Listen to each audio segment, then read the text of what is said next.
that all children be vaccinated against such viruses as polio, measles, mumps, rubella, whooping cough, chickenpox, and HPV. But the new recommendations say shots for RSV, hepatitis, flu, COVID, and meningococcal disease should only be given to children in high-risk groups or on a doctor's advice. As the American Academy of Pediatrics blasts the move, officials insist the new guidelines put the U.S. in line with peer nations and won't have any impact on what insurance would cover. That's the latest news, traffic, and weather next. I'm Ken Weaver, WTN News.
Got some issues on I-40. First, the South Loop going eastbound. We've got a crash right there at exit 210C. And then over by the airport, got a vehicle broke down in the center lane. That's going to be 40 westbound at Briley Parkway. And then a crash on Bell Road at Smith Springs Road. I'm Ken Weaver.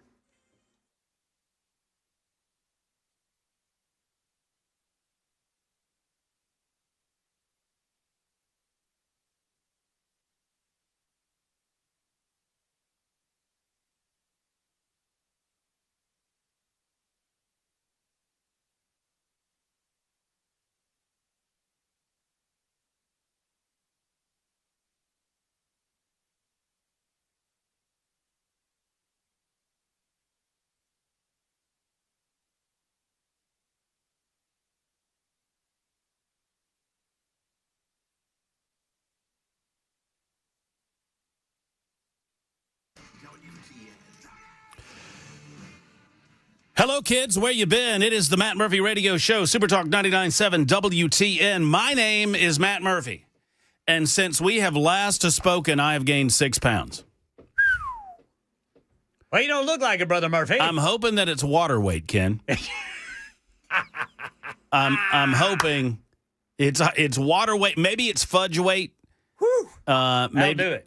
I tell you, it has been an eat fest at the Murphy compound over the last week and a half, and we're off to a good start this new year, though. We're going to get right. We're going to get right. We're going to drink lots of fluids, including alcoholic beverages and whatnot. We don't quit on this radio show. I don't know how you guys feel about it, but there's no dry Januaries on this radio show. We're drinking all through the month. My goodness gracious, have you seen the news? We better start drinking. Look, Jackson's drinking right now. I'm doing dry January. Are you doing it? Yes, sir. Good for you. I'm going to lose 10 pounds, I guarantee it. You think so? Yep. Okay. Well, My January is going to be quite wet. We'll make up the slack for the rest of the show. We What do you got think, you, Jackson? Ken. We got it handled. We're happy to be back. I'm happy to be back. Jackson's behind the glass, making sure that everything that comes out of our speaker sounds as good as humanly possible. Ken Weaver, of course, a stalwart, a bedrock in the newsroom, gathering headlines, delivering them twice an hour when it breaks. I hope you boys had a great and happy New Year. So far, so good. So good? Yeah, Yep. good? Yep. Good? And Tennessee lost their first SEC basketball game. I'm not happy. Did they? Yeah, them Hogs beat them. Who'd they lose to? The Arkansas. Yeah. Apparently, Georgia won. I just found that out a couple days ago. I don't know. A couple of moments ago. Who knew? I think I vaguely knew this because apparently E was watching. There was something about a last millisecond shot that got him into overtime or something or another. I don't know. I guess I'm a basketball fan now. I got no reason to root for any football team of any sort. Football. Ole Miss is a great story. Is it, Jackson? Yeah. Is it really? They lose their coach and they rally around their new coach, and they're off to the college football semifinals. I wouldn't mind them beating Miami for a couple of reasons. One, I don't want Carson Beck to win anything. Number two, This really is the number two. Well, I kind of root for Ole Miss because number two, I want it to become as uncomfortable as humanly possible for Ole Miss. I mean, it's just going to become increasingly uncomfortable for Lane Kiffin and everyone else involved. Does Lane get a ring? I would think. I think he has to. He gets $1 million if they win the national championship. And we get the knowledge that it wasn't really his play calling that did any of this. It was the incredible quarterback play of what's his name? Trinidad Chambliss. Trinidad Chambliss, yeah. Anyway, enough of that. We really don't talk about sports when Georgia loses on this radio show. So we won't. But there's lots to get into. I mean, obviously, if you're looking to be a president of a country, now might be a good opportunity for you to brush up that resume. Jackson, you in on it? Yeah. Yeah, you thinking about that? Make me president of Venezuela. Well, I'm going to build a big theme park in the center. are you now? Yep. That'd be good. That'd be nice. It's going to be a knockoff Disney World. Jackson Wood. Wait, that's probably not good. That's probably not a good name. Probably that doesn't work like Dollywood. No. It does not. Jackson Wood is something different. Yeah, that's at an amusement park, probably a felony. I don't. Before we start talking about the rides at the amusement park, we need to. We need to come up with a different name. Are we going to get fired? Yeah, maybe so. Oh. Anyway, Venezuela. Look, obviously, it's the subject that everyone wants to talk about. Now, we're going to discuss it. I'm going to give you an opportunity to talk about it. We've got a lot of guests today, though. We are loaded up, and so this is going to be a crazy Monday. We've been off for way too long, and I apologize for that. I spent the entire time packing boxes. But we'll get back into it in a proper fashion. Hope every single one of you had a great New Year's. Hope every single one of you had a little time off to spend with family and friends. And now we're back after it on this Monday, January 5. It's episode 951 of our gatherings together. You can find us on a lot of different properties. Obviously, we're on your radio dial, 99.7 FM. If you have not already made yourself available to TuneIn or Spotify or iHeart or any app, if it downloads music or news or information, it should be downloading Supertalk 99.7 WTN. And if it's not, let us know, and we'll get on there. You can find us that way. You can also find us on Talk TV. For you masochists in the listening audience that want to watch us do this radio show, you may do so on YouTube, Facebook, Twitter, Twitch, or Rumble. That's YouTube, Facebook, Twitter, Twitch, or Rumble. And we appreciate the YouTube chat over there. Insane people in the YouTube chat. A little more sane on the Super Talk text line. And that telephone number is 615-737-9986. It's also the same telephone number for you to reach the show. If you want to talk with us directly about Venezuela or any other matter, 615-737-9986. Now, let me just signpost for you for a minute, and then we'll get this show lumbering under its own weight. At 3:35 today, Congressman Scott Desjardins will join us to discuss Donald Trump's actions in Venezuela and where we go from here, and whether or not Congress at some point has to approve any sort of military movement that may ensue in the aftermath of all this. All right, so there's that. At 4 o'clock today, we will speak to Matt Wheeler, who is a representative of Columbia Power and Water. He will be in studio with us to discuss the plan by Columbia Power and Water to borrow over $500 million in order to improve water intake and to improve water treatment in and around Columbia It is a very hotly debated issue right now that will impact a lot of people in this listening audience, a lot of people. And that is why we want to be on top of this story. This could impact rates for the rest of our lifetimes. And I understand that folks with the Columbia Power and Water system want to suggest that it's a temporary rate increase. I don't know that that's the case or not. We're going to find out everything we need to know from their perspective. And I'm taking this on as a learning opportunity. I want to know why they feel the way that they do concerning this project, why they believe this is the best course of action for Columbia and the surrounding areas, why they don't seem to be concerned very much about what is ultimately, in my opinion, taxation without representation. We're going to discuss all of these things with Matt Wheeler at 4:05 this afternoon. At 5:05 this afternoon, we'll speak from the Columbia County Mayor, or we'll speak with the Columbia County Mayor, Sheila Butt, who will be on to discuss her position on the issue, too. So 2 guests regarding the reason that we want to do these now. The folks from Columbia Power and Water, we discussed this prior to Christmas, and they reached out to me and said, we're happy to come on and talk about it if you would like. And they said that they could come on last week. And obviously I was off last week for the Christmas and New Year's holiday. And so I said, what about Monday the 5th? There is a meeting tomorrow of the Columbia, I think it's a planning session, if I'm not mistaken, for the Columbia City Council. And then there will be a vote taken by the Columbia City Council Thursday, the 8th, to approve this measure. Now, if you're not up on this story, it is a decision on the part of Columbia Power and Water that will affect ratepayers beyond the city of Columbia. In other words, elected officials in the city of Columbia are going to make a decision Thursday that will impact the rates that people pay in rural Murray County, in Spring Hill, in Mount Pleasant, in Hickman County, in Chapel Hill. I think Lewisburg buys water from Columbia Power and Water. Marshall County, I think there might be portions of Marshall County that buy water from Columbia Power and Water. So it is Shelbyville is another area that buys water from Columbia Power and Water. So all of these areas will be impacted by a vote taken by the Columbia City Council. So imagine, if you will, that you're a resident of, I don't know, let me pick one at random, Mount Pleasant. I picked that one at random because I'm about to be a resident of Mount Pleasant. Egypt. And Mount Pleasant, Tennessee. Imagine, if you will, that you're a resident and you get a water bill and your water bill goes up, not by a little, by a lot. So you're paying $100 and it goes up to $120. You're paying $100, it goes up to $140. The expectation is in the next 5 years, it's going to go up 150%. 150%. Now, it's one thing if your elected officials vote to do that, and then you get to go back to the polls next election cycle and decide that you don't like it very much and you vote them out of office. But if you live in Mount Pleasant, or if you live in rural Murray County, outside of the city of Columbia, you don't have an opportunity to do that. The city of Columbia has decided this.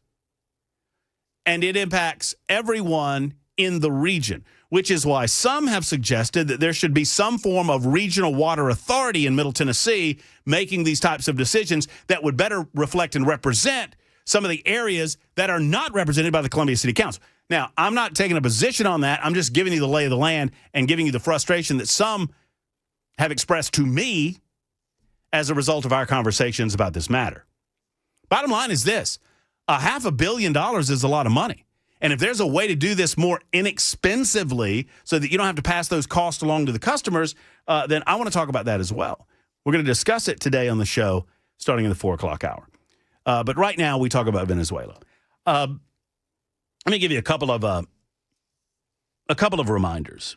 Number one, when all of this went down, I'm gonna read this directly from the post that I put out because I don't want to misrepresent any of this.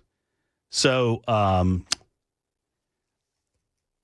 when the bombing started, I was under the impression that there was going to be a military action undertaken as a result of that bombing, and so I put out a post. and I stand by this to a certain degree, but I've learned more information. And when you learn more information, you can use that information to alter your position on an issue. And I said, not a good idea, just my informed opinion. We will see, I guess. And what I do not believe is a good idea is any long-term occupation of the nation of Venezuela. And I stand by that. I think, but what Donald Trump is teaching me, you and the rest of us, is that we can have both. We can have our cake in this case and eat it too, in as much as we can do what the entire world has said that they wanted to do, and that is dispatch of Nicolas Maduro as the illegitimate president of Venezuela, which is what he is, without having to go to war with Venezuela. And as the Secretary of State, Marco Rubio, has expressed, as our Secretary of War, Pete Hegseth, has expressed, we are not at war with Venezuela. We have caught a narco-terrorist who was under indictment by the United States of America for narco-terrorism, for the buying and selling of drugs on the global markets. So there's that. Whether or not this eventually leads to some sort of long-term boots-on-the-ground occupation remains to be seen. I do not believe that's a good idea. It rarely, if ever, works out. Eventually, we become the enemy in those circumstances. But as it stands today, much like he did in Iran, Donald Trump continues to surprise me and the rest of the world as he threads a needle between war and dispatching of those unsavory elements on the globe that are causing the globe to be less stable, less secure, and ultimately give advancement to terrorists that want to do us harm. Iran was an example of that. Donald Trump took out Iran's nuclear capabilities without putting a boot on the ground. And I did not believe that he could do that without putting a boot on the ground, but he did. He has dispatched of Nicolas Maduro without occupying Venezuela so far. So far. Now, a couple of elements. Number one, is this legal? Yes, it's of course legal. There are factions of our friends on the political left that would suggest to you that it is not. It is, of course, legal. And so many of the people that are standing before television cameras declaring that this is illegal were the same people that were demanding that it happen in 2019 and 2020. I mean, and I can name them all for you, and we'll get to the clips. I've got all of the clips. The Chuck Schumers of the world and the AOCs of the world and the Bernie. I mean, well, not so much Bernie Sanders, because Bernie Sanders has not met a dictator that he does not like. But so many of these political leftists in the Senate and the House of Representatives that are now, oh, it's illegal. He just did not a declaration of war. You can argue against the War Powers Act if you want. And I welcome that argument. I welcome that conversation from a constitutional perspective. How far does the President of the United States, as Commander-in-Chief, how far can he go before he has to go to the Congress of the United States of America and ask for a declaration of war? Now, we have a couple of examples in our not-so-recent history that clearly define going too far versus, whatever. Vietnam was obviously a war that should have been declared by Congress, and it never was. That is an example, in my opinion, of a president using, or several presidents using their authority too broadly to escalate a conflict into what is clearly a war without a declaration of the Congress of the United States of America. And then on the other side of that, you got Panama. Where, what was Noriega? Was that his name? Noriega. Yeah. Ken, is that the name that Ken's got? Manuel Noriega. Manuel, remember his wife had a lot of shoes. Remember that? Whole bunch. Had a bunch of Oh, Jackson, this was big news. We went in there and we dispatched of Manuel Noriega, and then his wife, she had we got into that patent. She had a bunch of shoes. Like Nikes? Like a lot. Well, probably. Like a lot of high heels. A lot. I mean, like thousands and thousands of. She had a little shoe fetish. Why? A little shoe fetish. I don't know. Nobody knows. I don't know. Did we take maybe the somebody shoes? knows. I think we took the shoes. I don't think we gave those back to her. But how did they move all those shoes? Boxing them. A lot of boxes, a lot of trips to U-Haul. Don't get me started on moving. Oh, my gosh. See, now I've been squirreled. Ken, don't move. Never move. Trust me. Never move I've again. had my fill of it. Oh, my God. It's awful. Oh, it's awful. I spent an hour last night packing mason jars, Ken. Mason jars. Mason jar. Why am I packing mason jars? Because you've got a lovely wife who knows how to cook, baby. See, I got no material support in this subject because people know what he does with those mason jars. Right? Oh. So I got nothing. Anyway, the left. So here's where we are. So legally, clearly, the president of the United States has the authority to do this. And I don't think that the president will have any legal issues or any legal hurdles. I mean, recent examples, Panama is a good example. Libya is another example. That was Barack Obama. You didn't hear the left. I mean, the hypocrisy of the political left is astounding on this matter. I mean, they were applauding Barack Obama for doing the same type of action and activity and strike as Donald Trump just engaged in. And now they're claiming that Donald Trump needs to be impeached and all that. It's just nonsense. It's TDS. Was it morally correct? Yes. It was the morally proper thing to do. Maduro was an illegitimate president who stole an election. He was universally considered to be an illegitimate president. I guess Donald Trump put a bounty on his head of $15 million during the first term. And then Joe Biden upped that bounty to $25 million. And then Joe Biden remember when Joe Biden accused Donald Trump of being too chummy with Maduro so that he could buddy up to Vladimir Putin? That was the narrative, right? The narrative was Donald Trump's not going to do anything about Nicolas Maduro because Maduro is buddies with Putin and Trump likes Putin too much to do anything about Maduro. Now that he has gone in and gotten his ass and taken him to New York City to face charges, now the liberal talking point, I'm not making this up, is, oh, he did it to benefit Vladimir Putin. What? How can both of those things be true? It was clearly the morally correct thing to do. And if you don't understand that, I have a video to play for you a little bit later on where there were protests. Have y'all seen the video of the protesters in the streets of Venezuela that got run over by all of the military tanks? Wow. So the way that Maduro handled protesters in the streets of Venezuela was to run them over and kill them. Okay? So that's who we're talking about.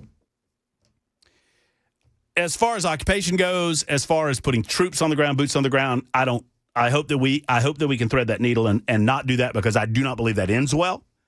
For the United States of America, and I don't want to put American soldiers at risk in a foreign entanglement that ultimately needs to be up to the voters of Venezuela. But we have given them an opportunity. They had no opportunity, folks. For those of you that said, oh, the Venezuelan people should handle their own business, I understand that concept. I get it. Trust me, as a small L libertarian, and this is where I veer away from my fellow libertarians on this matter, I get it. I understand it. But they have no ability to do what you are suggesting that they do. Any effort to do that, they would be killed immediately. They have been killed. So giving them an opportunity to do what is best for the majority of the country is what we have done here. And I believe that it will work. I hope that it will work. The left is losing their minds. They protested over the weekend. They defended Maduro over the weekend. Trump derangement syndrome has reached some sort of new level. This is like an 11. It's an 11. No, this one goes to 11. It's insane, the manner in which they are flip-flopping and celebrating. The same people set, what was it like? It was less than 3 months ago that these people held a No Kings rally, and you got some No Kings jackass down there in Venezuela, and now they're supporting the No King. Okay, I got to go. I'm way, way late. That's the opening monologue. I got a lot to say. I've missed you guys. It's 27 after the hour on Super Talk 99.7 WTN.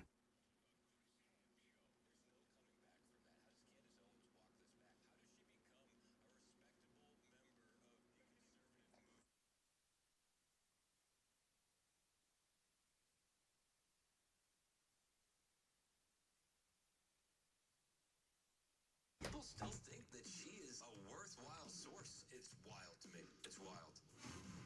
The Chris Hand Show, weekday mornings 9 to noon, and stream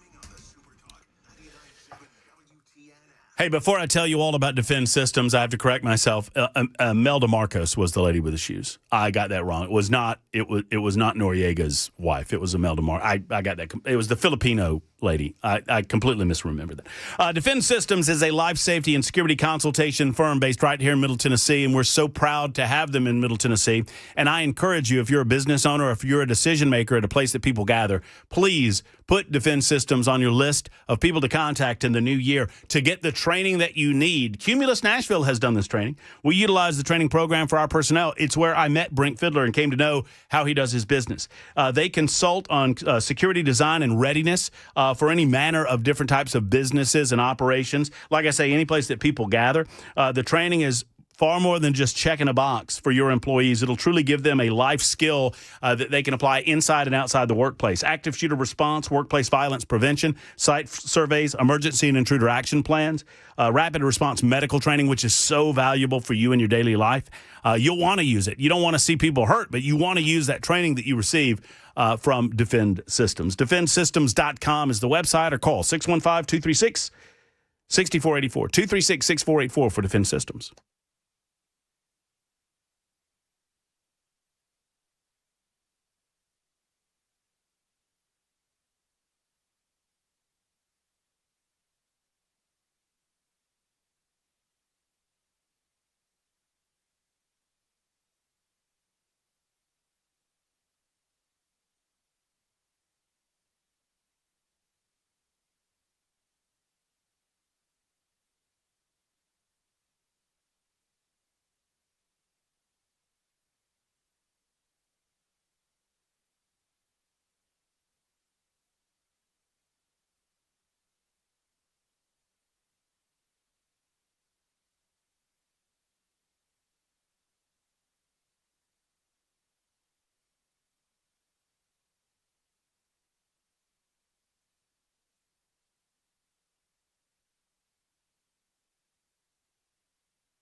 I'm Ken Weaver with your top stories. Full forecast, another traffic update here in 5 minutes. Nicolas Maduro and his wife Celia Flores pleading not guilty to drug trafficking charges in New York this morning. Here's Aaron Katursky. The judge did not want this to turn into any kind of a spectacle, and he wanted to keep this as ordinary as is possible, despite the extraordinary circumstances of how Nicolas Maduro got here. He is now being treated like every other criminal defendant in the dock here at Manhattan Federal Court. Kamala Harris's running mate in their losing run for the White House says he will not seek re-election as Minnesota's governor, even though he announced another bid in September. Tim Walz today blaming President Trump and social media influencers who have amplified the investigation into his state's child care fraud. We've got conspiracy theorist right-wing YouTubers breaking into our daycares, demanding access to our children. We've got the President of the United States demonizing our Somali neighbors and wrongfully confiscating funds that Minnesotans rely on. $250 million stolen, even though the Minnesota Department of Education was supposed to oversee those programs. And the Pentagon seeking to demote retired Navy captain and Arizona Democratic Senator Mark Kelly for taking part in a video in which members of Congress who served in the armed forces urged troops to disregard any illegal orders. That's the latest news. Traffic and weather next. I'm Ken Weaver, WTN News.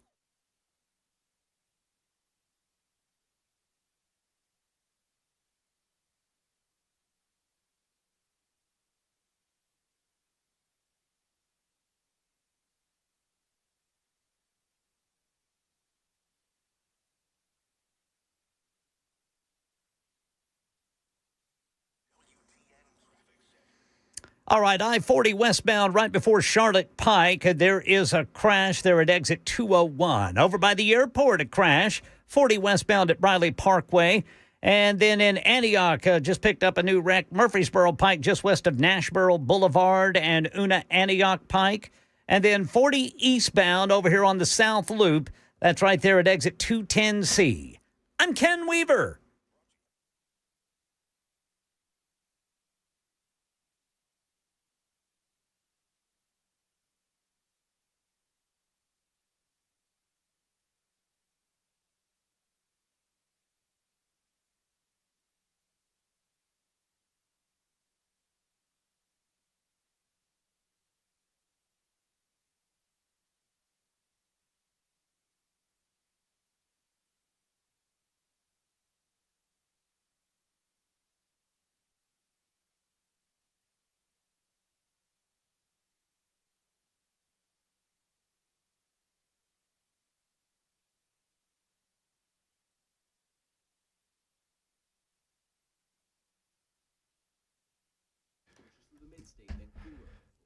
Do you know what you would do if your heater went out? I mean, for example, if, the conditions get a little bit cooler, obviously we're in January now, and we're not going to see these unseasonable 60-degree temperatures stay around for long. What do you do if something happens with your heater? Who do you call? If you don't know the answer to that, might I recommend Jeff Eddy and Efficient Heating and Cooling.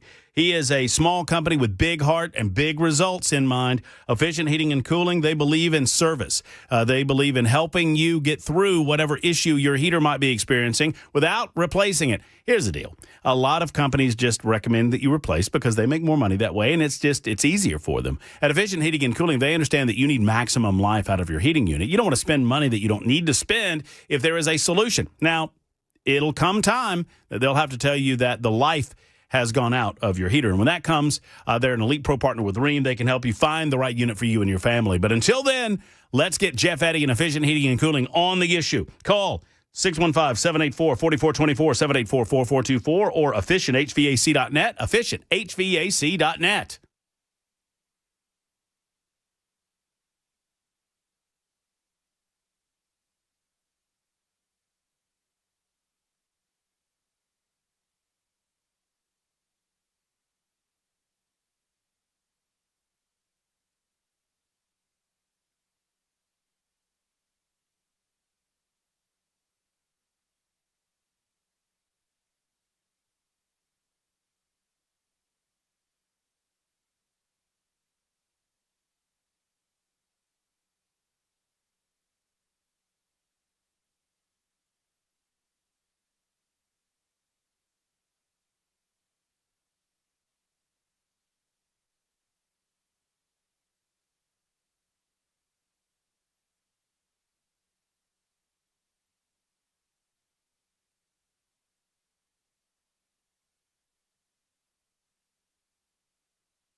Super Talk 99.7 WTN. I told you it would be a busy show, and it is. Matt Wheeler with the Columbia Power and Water System coming up in the 4 o'clock hour. Columbia County Mayor Sheila Butt coming up in the 5 o'clock hour. Tommy Viejos, who is one of the, I think he's executive director, if I'm not mistaken, executive director of Latinos for Tennessee, will be here at 6:05 via phone to talk about the Venezuelan reaction, not just in that country, but here in the United States of America, to the activities over the weekend involving our military, our FBI, and the securing of Nicolas Maduro as a wanted narco-terrorist who is now in custody and has been before a judge in New York City. To speak on these matters, we welcome to the program right now Congressman Scott DesJarlais, who joins us on the Matt Murphy Show hotline. Scott, good to talk with you. Happy New Year. Hope you're well. I am. Happy New Year to you. And hate to be the guy to fact check your show, but I know what a stickler for accuracy you are. It was Imelda Marcos who had all the shoes. I knew I was going to get. I meant to mention it again. Yeah, Imelda Marcos. And I'm almost embarrassed that I know that, but anyway. I'm embarrassed that I mixed up my tinfoil hat dictators, the Marcoses and Philippines and Panama. You know, easy to mix up. I mean, they're right next to each other, right? Close. So a lot has been discussed, and I find the leftist flip-flopping to be amusing to a certain degree, because the same political figures like Chuck Schumer and others who told us 5 years ago that Trump needed to do something about Nicolas Maduro are now saying that it was illegal for him to do something about Nicolas Maduro. But I trust your judgment on these things. I mean, does Congress need to be involved in what happened, and what would trigger Congress needing to be involved in any future activities in your mind? Scott, I know that's a big question, but I'll just give you the floor. Yeah, it's a tough one to speculate on. What he did was, totally illegal. And in fact, if you tried to talk about it, plan it out, the plan wouldn't work. Some of these strikes that we've seen carried out, if we, somehow told everyone that we were going to go bomb Iranian nuclear enrichment capability, it wouldn't have worked. So, there is a reason that we do keep some things secret. And unlike you, I don't want to see this escalate. I think that there's a lot of nervous dictators and people who run countries in similar fashions where they're very corrupt. I think that the neighboring president there in Colombia, what's his name, Petro. Mm-hmm. He's not a big Trump fan. The Chilean president, Boric. Cuba's not happy about this. Mexico's not happy about this. And so, there's people that basically their economy is run on drugs and narcotics. And I think that this makes them nervous. But what I do like, and I think I heard you say, obviously I was listening to your show, I heard you say Trump keeps threading the needle on these things. And after 4 years of basic, weakness and open borders and just a general sense of military weakness, Trump is doing what we want. We don't want war. We want peace through strength, and it's been on full display. Would there come a point where you feel like, I mean, obviously the president has to inform Congress. Walk us through the process, because War Powers Act requires that the president would, I guess, within 48 hours, inform the Congress of the United States of America what has occurred. And that's obviously happening. Yeah. No, I think that everything's being handled properly. And as you said, the Vietnam War should have been a declaration of war, possibly even the Korean War. We haven't declared war since, first Japan and then in 1942 in Europe. So Congress has not done that. And, I don't know if that's right or wrong, but it does seem like for this to escalate in Venezuela, I think it would require a strong response from one of our major adversaries like Russia or China, who I'm sure watching this closely. Frankly, I've traveled through South America quite a bit, and there's not really, they probably couldn't cobble together, one decent army to put up much resistance if you united all the countries, especially the ones I just mentioned. And so, as far as putting boots on the ground, having big military action, I don't think you're going to see that. I hope we don't see that, and I hope that the people of Venezuela who have been liberated, that country, I don't know if people know, but over the last 10 years have had the most people leave because of the oppression, the corruption, and the poverty. They've had over 8-9 million people leave the country in the last 10 years. Yeah, I think it's 3 million. I think it's 3 million went into Colombia alone. I mean, and Colombia is no prize. It's no paradise, but there you go. Yeah, and of course, what were they doing in the last 4 years? They're pushing them up through the Darien Gap and into the United States. And we know one of them from Venezuela killed Laken Riley.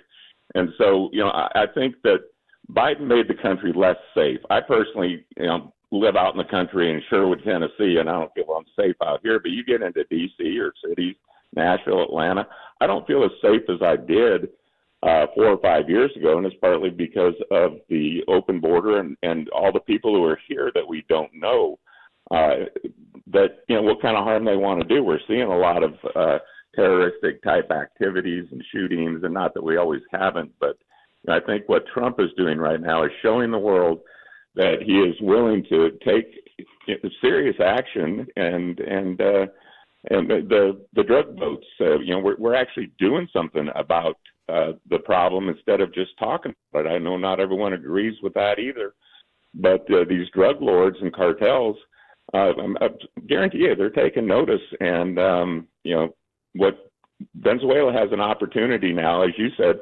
Well, why didn't they just overthrow the country? Well, as you said, because they'll get run over by a tank or their families will be shot. And it's kind of like, why didn't Palestine throw out Hamas? Because they couldn't, because they would go shoot them in the head. Right. And so now they have an opportunity to have a democracy or what form of government they choose. And I think a lot of people who left Venezuela, the 8 million, would like to go home. And there's frankly quite a few people here that we're supporting that I'd be happy to have go back home and form their own country again and their own government. My concern, and Congressman Scott Desjardins with us this afternoon on the Matt Murphy Show, my concern is about nation building and everything that goes on with that. And I understand that Maduro needed to be removed, and he was illegitimate. And Donald Trump did put action where we saw a lot of voices express this opinion over the last 5 years across the political spectrum, conservatives, liberals, whatnot. They said, Maduro's illegitimate. He's a tyrant. He's a despot. But they weren't willing to do something about it. Trump was.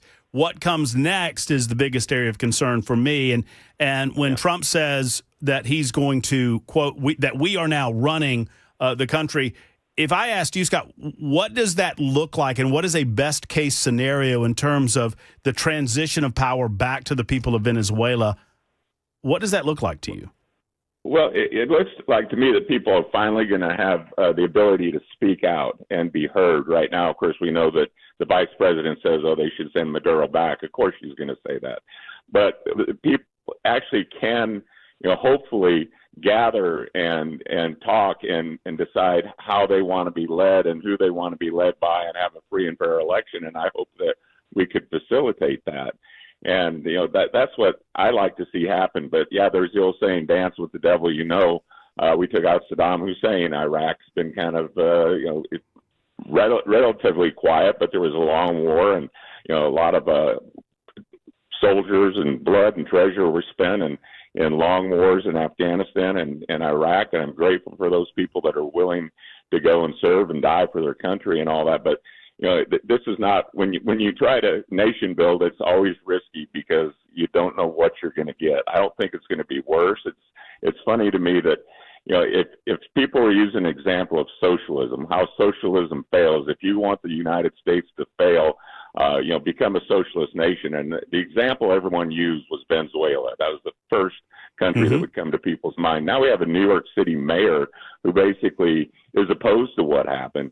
And he's running the biggest city in America as a professed socialist. And up to a third of the Democratic Party right now admits to being socialist. And this is a country that was falling apart, that people were fleeing because it was failing. And I just don't understand how So many Americans somehow think that that's a good thing. I guess they're the ones getting the free stuff and not the ones paying for it.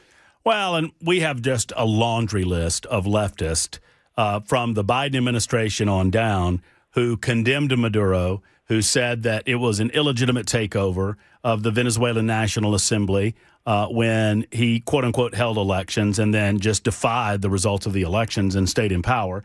But they never were serious about doing anything about it. And now that Trump has done something about it, they let their TDS get in the way. Outside, I mean, clearly the Venezuelan people are the winners here, in my opinion. The political left is going to suggest, Scott, that this is all about oil. And I get it because we want to help the Venezuelan people rebuild their oil infrastructure that made them one of the richest nations in the Western Hemisphere, certainly in South America, prior to Hugo Chavez taking it over and turning it socialist. And in doing that, they're going to suggest that it's all about oil. Should we just ignore these people? I mean, because that's the lifeblood of their economy, and we've got to help them rebuild that lifeblood if they're going to succeed as a nation. Yeah, I mean, you nailed it. And again, the Trump derangement syndrome, they can't stand to see him succeed. Every time he does something good or something right, you hear this hypocrisy. You use the example of Schumer saying in 2020, I thought you were going to do something about this. And you haven't done a thing. And now he does something. He goes, well, this is wrong. This is criminal. He shouldn't have done this. And it's all about politics. That's not uncommon. You see people do that. They flip-flop based on the circumstances. But their fear is Trump's successes that we've been witnessing, and he's had many. And so, they divert to the Epstein files. They divert to the Democratic idea of the expiring subsidies from the COVID era that Biden had. And so, they're trying to, the affordability was a word that stuck because, I don't know about you, but everything does seem pretty damn expensive. But that's, partly because of the way the country was won the previous 4 years. And so to rebuild that, you've got to rebuild the infrastructure. You got to rebuild manufacturing, do all the things Trump's trying to do in this country. And if they can do that in Venezuela, you're right, they can be a successful, functioning country again instead of one that's living under oppression and poverty. And so I think he's given them that opportunity. And let's hope for the best. But you're not wrong to fear, that things could go the other way. We just you got to take it as we come. And so far, so good. It was a successful strike. It was a message to all these other countries that I just mentioned that are sitting up taking notice. Russia, China. It's kind of like, okay, this guy is leading the world with strength, power. He says what he means what he says, does what he says he's going to do. And if I'm Russia or China, I'd think twice about wanting to challenge him. Well, I mean, obviously, this is going to be a shot at Russia, but I also I think the next domino to fall, and I don't know that the United States of America has to do anything other than support this domino, is Cuba, right? I mean, Venezuela has long propped Cuba up as a socialist regime, and now that Venezuela is, I mean, the leadership there is no longer there to prop Cuba up, I feel like Cuba is ripe for democracy. Yeah, and if I didn't mention Cuba, that was on my list of countries that I think you did. were in I think my you mind. did. Yeah. And so, yeah, I think you're right. We're agreeing a lot. And you only gained 6 pounds? I think I gained like 8. Oh, man. Don't even talk. So let me end on this. Something that we could probably agree on as well. Are we approaching another government shutdown here, Desjardins? Oh gosh. When is that deadline? Isn't it like in a month or so? It's the 27th, and I haven't heard a lot of rumble. Where, of course, just like you, we kind of been out for Christmas.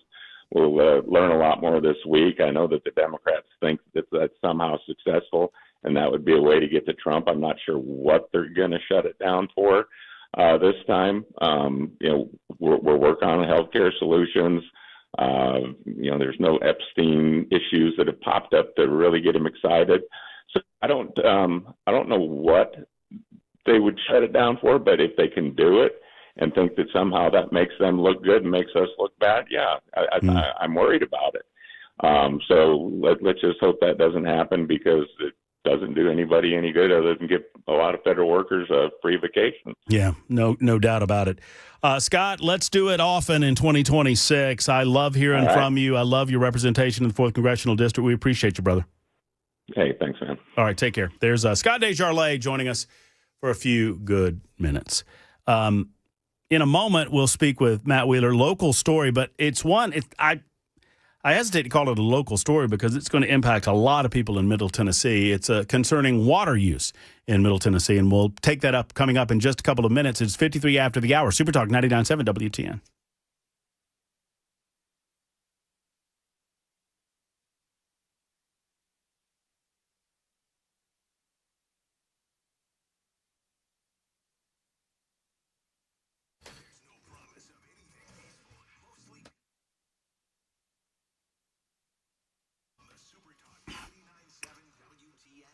Trust me when I tell you, I've talked a lot about the foundation of homes over the last several weeks and months as I've been shopping for a new home. I found one. Luckily, the foundation is A-OK there. USS would have been my first call if it had not been the case. USS should be your first call if you suspect anything's going on with the foundation of your home, concrete leveling in need of repair, or perhaps waterproofing is your issue. Whatever it might be, you get problem solvers that come to your home in 2026. Maybe you've not wanted to think about this over the holiday season. Maybe you know that something's going on that shouldn't be going on, and you just don't want to deal with it. You want to ignore it. Don't ignore this. Don't whistle past that graveyard. Let's get it handled, folks, with USS. They are your problem solvers when it comes to foundation repair, concrete leveling, and waterproofing of your home. Serving Middle Tennessee since 1994. That's a long time, doing a great job. 615-488-7855. That's 615-488-7855 or online at USSTN.com, USSTN.com.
4 o'clock on the dot. I'm Ken Weaver with your top stories. Got the full forecast and another traffic update here in 5 minutes. This is a special report from ABC News. I'm Michelle Franzen. In federal court today in New York City, Nicolas Maduro and his wife arraigned on charges after both were captured by U.S. forces in Venezuela this weekend and brought to the U.S. to face charges of drug trafficking and conspiracy. Maduro and his wife entering pleas of not guilty, and Maduro telling the judge he's still the president of Venezuela. ABC's Aaron Katersky is outside federal court. Defense attorney Barry Pollock signaled that he will challenge the circumstances of Maduro's capture by the U.S. military. This is a tactic that Manuel Noriega tried when he was found to have surrendered to U.S. forces in Panama back in 1990. It did not work in the U.S. courts then. It may not work now, but he will certainly try. But the U.S. just doesn't recognize Maduro as a legitimate president. Maduro's regime, including his vice president, remain in power, sending a letter to the U.S. to collaborate on the agenda. This is ABC News. Kamala Harris's running mate in their losing run for the White House has changed his mind about running for a third term as Minnesota's governor. Tim Walz today lashing out at President Trump and social media influencers who have amplified the investigation into Minnesota's child care fraud. Every minute that I spend defending my own political interest would be a minute I can't spend defending the people of Minnesota against the criminals who prey on our generosity and the cynics who want to prey on our differences. Now, federal charges say at least 70 people exploited COVID-era nutrition programs to get more than $250 million, even though the Minnesota Department of Education was supposedly overseeing those programs. A pill version of Wegovy is now available. Novo Nordisk says the drug will be covered by insurance, with some paying a copay. Novo Nordisk Executive Vice President of U.S. Operations Dave Moore says the pill form of the drug will also be cheaper for those who pay out of pocket. We have a self-pay option that has the starting doses, the two lowest doses of the Wegovy pill, for $149 per month. And then the two higher doses are $199 a month. New federal guidelines will make cervical cancer screening easier for women. Starting in 2027, private insurance will cover at-home HPV tests, allowing women ages 30 to 65 to collect samples themselves. The preferred screening is an HPV test every 5 years, but Pap tests remain an option. Officials say this change could help reach women who've missed screenings and save lives. And 4 McDonald's customers have gotten together to sue the fast food chain over one of their favorite menu items, the McRib. Despite the McRib's name and its distinctive shape, the plaintiffs in a lawsuit filed in Illinois claim the sandwich is not made with highly sought-after rib meat, but with lower grades of pork, including shoulder, heart, and tripe. Depending upon the market, the McRib costs between $3.99 and $7.99, a price the plaintiffs say they were duped into paying on the belief that the McRib is ribs. That's the latest news. Traffic and weather next. I'm Ken Weaver, WTN News.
All right, we're starting to build up northbound to 65 to the South Loop. Brake tapping there. Same thing for the new North Loop up to the Northern Split.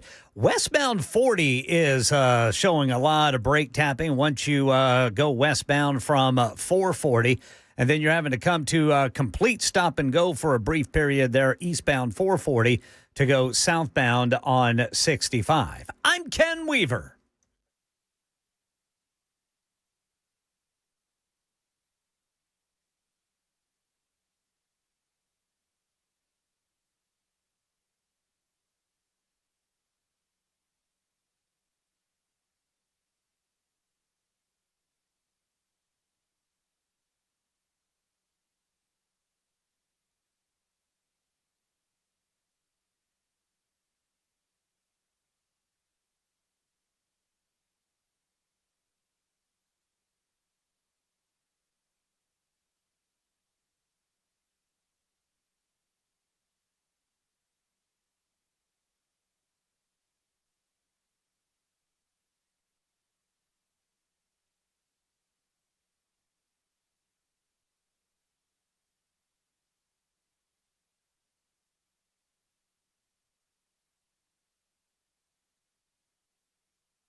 Super Talk 99.7 WTN, Matt Murphy Show. All right, obviously we're covering the Venezuelan story like the morning dew. There's a lot of lawmakers currently being briefed by the Trump administration on what happened over the course of the last 48 or so hours in Venezuela that led to Nicolas Maduro being taken into American custody. He was under indictment by the United States of America. There was a bounty on his head. He is now in New York City, and he was and has been held for arraignment. That procedure happened a little bit earlier today. So we'll continue discussing that. In the meantime, there's a pretty big story that's happening in Middle Tennessee that we've been covering over the last month or so.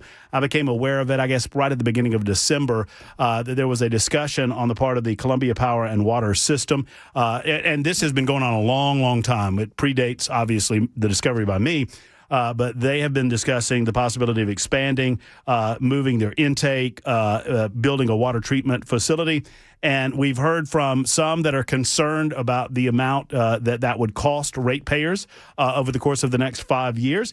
And the Columbia Power and Water System reached out to us, specifically Matt Wheeler and Chris Yao reached out to us and said, hey, we'd love to come on and have a discussion with you regarding Columbia Power and Water, what we're trying to do, and what will ultimately be voted on as early as this Thursday, as the Columbia City Council is set to vote on whether to move forward with this plan. What is that plan? Matt Wheeler is here to tell us. He's with the Columbia Power and Water System, and he joins us in studio today. Matt, thank you for being on with us. I appreciate you bringing me in. Thank you for the time.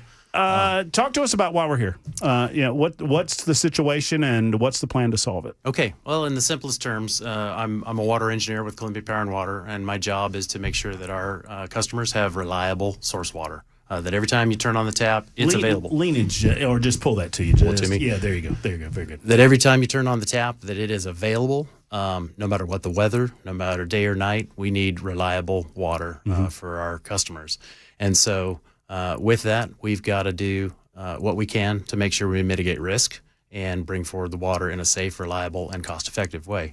So right now, what we've got is a single source of water on the Duck River, a prized river in Tennessee. You may have heard of it and the details of its threatened space with endangered species and the like. But our intake is also threatened. It's at risk because it's an endangered species zone. Several of the factors that put it in a place where if situations out of our control, a drought, a natural disaster, which could impact our 100-year-old impoundment, would put us in a position where we could not serve our customers. So at the core of this project is making sure we have reliable water for our customers under all conditions. And what it includes is moving our intake from where it is behind Riverside Dam, 34 river miles downstream to the western edge of Murray County, building an intake, a pump station, a raw water pipeline, getting it back to our existing water treatment plant, and then expanding that plant. We would move our capacity from the current 20 million gallon a day capacity we've got with flow by restrictions to an unencumbered intake with 32 million gallon a day capacity and expand the plant to meet that. We've got a project that is designed It's permitted, fully permitted. It's shovel ready, ready to go, ready to meet a need, and we're ready to move forward with that project. The hard part is the rate action that we're ready to take, which is its own challenge, and a lot of heat's been going around, a lot of noise about it. So I'm here to talk about some of the details there. Yeah. So how long has it been on the radar screen for Columbia Power and Water that this is something that you would eventually need to do? I mean, how long have you known or been aware of the intake issues? Okay. Well, TVA did a study back in 2000. Okay. An environmental impact statement identifying the growth needs, the constraints at our current intake, and some of the challenges there. And since then, Duck River Agency has done several reports, 2011, an update in 2017, and then just recently in November of last year, finished a new report verifying the need for 2 structural improvements on the Duck River, raising Normandy Dam and this downstream intake. And so we picked up the project back in 2015, 10 years ago, started the process because we knew we were going to hit an inflection point of growth where we would need to have an additional source of water to meet the growth needs. But along the way, over those 10 years, we've realized the importance of moving the existing service, the existing source water for our ratepayers, off of that intake onto a resilient water supply because of its constraints. So, and just in the interest of full disclosure, not just for you, Matt, for the audience, I'm in information gathering, right? I mean, I've heard from some of the opposition to your plan, and I wanted to hear your plan and hear your answers to some of that opposition. So a lot of what I'm going to cover is probably old news, but I need to kind of put this in my mind to figure out, how the pieces fit together. So Columbia Power and Water, who are you designed to serve? Are you designed to serve Columbia exclusively? Are you designed to serve the region? What was your charter mandate at Columbia Power and Water? Well, 86 years ago when we started Columbia Water, it was to serve the city of Columbia and some of the rural customers just outside the city. Right. And it has grown over that period of time to serve everything within the city limits and anybody who requests service out in the rural county area. We've got a robust system that reaches well outside the city limits. But again, we respond to requests for service, and we provide that service to customers who ask for it. And so that works. So you're serving the city of Columbia and maybe some of the residual folks that live near the city. But then outside of that, and I'm just trying to understand structurally how you do your business. So outside of that, you will sell water to other municipalities. That's right. We are a wholesale water provider as well. So Spring Hill has their own intake. They've got a 6 million gallon a day permit, and their water treatment plant is somewhere between 4 and 6 million gallons a day. And they buy some additional water from us to supplement their demands. Murray County Water System is another wholesale partner of ours, and they buy all of their water from us to the tune of 2 million gallons a day to serve their rural customers. And then Mount Pleasant, they've got their own spring and water treatment plant, and on an emergency basis, they'll buy water from us when needed. So you mentioned your engineering background. So if you've known that this intake was an issue, why do you continue to sell water to outside sources? I mean, because you answer to the people of Columbia, right? That's right. Then why have you continued to outsource the water if you've known that the intake was going to be an issue? Well, a few reasons. Number one, we're a regional partner, and mutual service is one of those things that you can do for your neighboring utilities. We've got a 20 million gallon a day permit on the river and a 20 million gallon a day water treatment plant. But our demands are less than that. So to the extent that you're operating a bigger system, spreading that cost over the ability to share water with somebody else and have them purchase water, it reduces the impact to our ratepayers. So we sell water to our wholesale partners at the cost to produce it, and it's a bottom basement rate in the region. But we do that so that you're operating a 20 million gallon a day plant at the capacity of demand need for not just your own ratepayers, but for the ones outside of that. And it helps, again, reduce that overall cost of operation. So the idea that has already been presented to the Columbia City Council and that will come back up again, I guess there's a study session tomorrow. That's right. And then a potential vote Thursday. Do you expect to vote Thursday? We do. You do? Is that we were going to build an intake and we're going to build a water treatment plant. I mean, I'm oversimplifying it, but I'm a simple guy. Yeah, So it's an intake, a pipeline, and that will a increase treatment plant expansion. From 20 million gallons a day to 32 million gallons a day. That's right. How much is this going to cost? So the total program costs, this is all in, you've heard the number, probably $520 million. That's everything from design, environmental studies, permitting, easement acquisitions, construction, engineering, ship to nuts. That's our program costs. And that number is important because it's part of what we get help with from our WIFIA loan. The construction costs for those 3 projects that we're talking about is somewhere in the neighborhood of $460 million. So is that down? I think there was a projection of over $600 million earlier in the year. Yeah, I think somebody else misquoted a number. Okay, so you're comfortable with that. So where does that money come from? I mean, how do you get the money initially? And we'll talk about the rates in a minute. But so we don't have a bunch of cash stacked up Right. to pay for this. We have to go out and get loans. And what we've done is moved forward with the most responsible public financing available. We have been deemed a regional water project by the EPA, by the state, so that we qualify for these low interest, very attractive rate loans from federal EPA, WIFIA, and I can give you the acronym if need be, and the State Revolving Fund is another WIFIA vehicle, both of which reduce the pain of the debt payback on our ratepayers. So those are the main funds sources for this project. And if we have to go to the open bond market for some extra funds after that, we will. So that's a lot of money. I mean, it's $500 million. That's right. And it begs the question, why? I mean, is this something that has to be done immediately? I mean, it maybe it isn't something that popped up overnight. It feels like it's being rushed to a certain degree because I don't feel like that we're going to run out of water tomorrow or the next day or the next day. I mean, is that fair? Well, so it might feel rushed. I know it's been framed that way. We're not looking to run out of water today or the next day, but we do have a projection that puts us, depending on rainfall and the current growth projection, of hitting our peak of our capacity around 2028 or 2029. Those are the years, depending on rainfall, that we would hit that max capacity. So we know that that's coming, and growth is a piece of this. But more importantly, this is about, again, source water reliability for our existing customers. If we have a natural disaster or a drought, and it's not if we have it, it's really when we have a drought, our existing intake is threatened, and we won't be able to serve our customers if the drought's severe. And so that's our responsibility to mitigate that. And that's why this project, which has taken us 10 years to get through the design and planning process, we spent 7 years in permitting and just got all our permits this year, starting in March. And our last permit, we got 2 days before Thanksgiving. It's ready to go. The responsible thing is to move forward with it at the lowest cost possible, which is now, and to reduce the risk, get the risk off the table. And everything we're talking about is exclusively a project of the Columbia Power and Water System. Yeah, we picked up the project again in 2015 and started pursuing it. And at the time, we had partners. We had Spring Hill and Murray County Water System partner applicants with us for this WIFIA loan, the EPA funding. Since that time, the Murray County Water System's formally backed out of participation to pursue their own intake on the Duck River.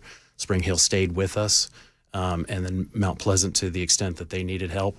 And so we asked the EPA and the state at that time, hey, do we still qualify for this regional water definition in order to get these loans? And they said, absolutely, yes. And so that's where we are today. So the big question that I get or have gotten since we started talking about this is there not a more cost-effective way to accomplish the same goal? I don't think that people who turn on their tap at their home, I mean, with all due respect to you, Matt, really care who operates the water. I mean, they don't care that it's Columbia Power and Water. They don't care if it's Murray County Water. I mean, you smile. I mean, they don't. I mean, they don't. I bet they do, but I will talk about that later. Why would they care? They just want clean, reliable water in their homes. They don't really. I mean, so they don't care if it's you that's doing it. I promise you, they don't care. They want their rates low. I mean, you think they do? I do. Why? Well, number one, our rates are half of what Murray County Water's rates are. Well, they're not going to be for long. I mean, you're about to raise them by 150%. We'll address that too. No, we're addressing it now. You're about to raise them by 150%. All right, let's talk about the funding structure. We have brought a funding plan in front of council to adopt. that we had to do serious rigor in order to get these state revolving fund loans. And they said, show us how you're going to pay back the debt if we loan you the money, you build a project, but the economy fails and there's no more growth. How do you pay for this with no growth? Well, shoot, that's not what we're expecting, but okay, here's what it takes. Basically, it's all of our ratepayers paying back that debt without any growth to pay for it. And so we built this 5-year set of rate increases, 20% each year as a ceiling, that if the wheels fall off the bus, this is what it's going to take to pay back that loan, the obligation we will have taken on. We know that there's growth that's already pent up, ready to happen. We know that some will come during the project and following the project. So what we can do, and every year we have to bring a cost of service back to the city council before the next year's rate increases are approved. We get to show, here's what it really takes to service the growth this year, next year, the following year. And with the growth that does come in, pays impact fees, it pays down that debt obligation. And so we don't expect that it's going to be that 150% after the compounding that the worst case scenario could be. It's going to be something much less. I mean, you mentioned Murray County. They've got their own intake proposal that they're moving forward. I talked to the mayor of Spring Hill, and Mayor of Spring Hill said they had their other options on the table, that they could possibly go other places. I mean, if you lose those two municipalities as water sources, then you would necessarily have to go up on the rates of your current ratepayers, wouldn't you? If we had a major loss of somebody like Spring Hill, who's, again, a partner in this project, but decided to go another route, it could put us at risk.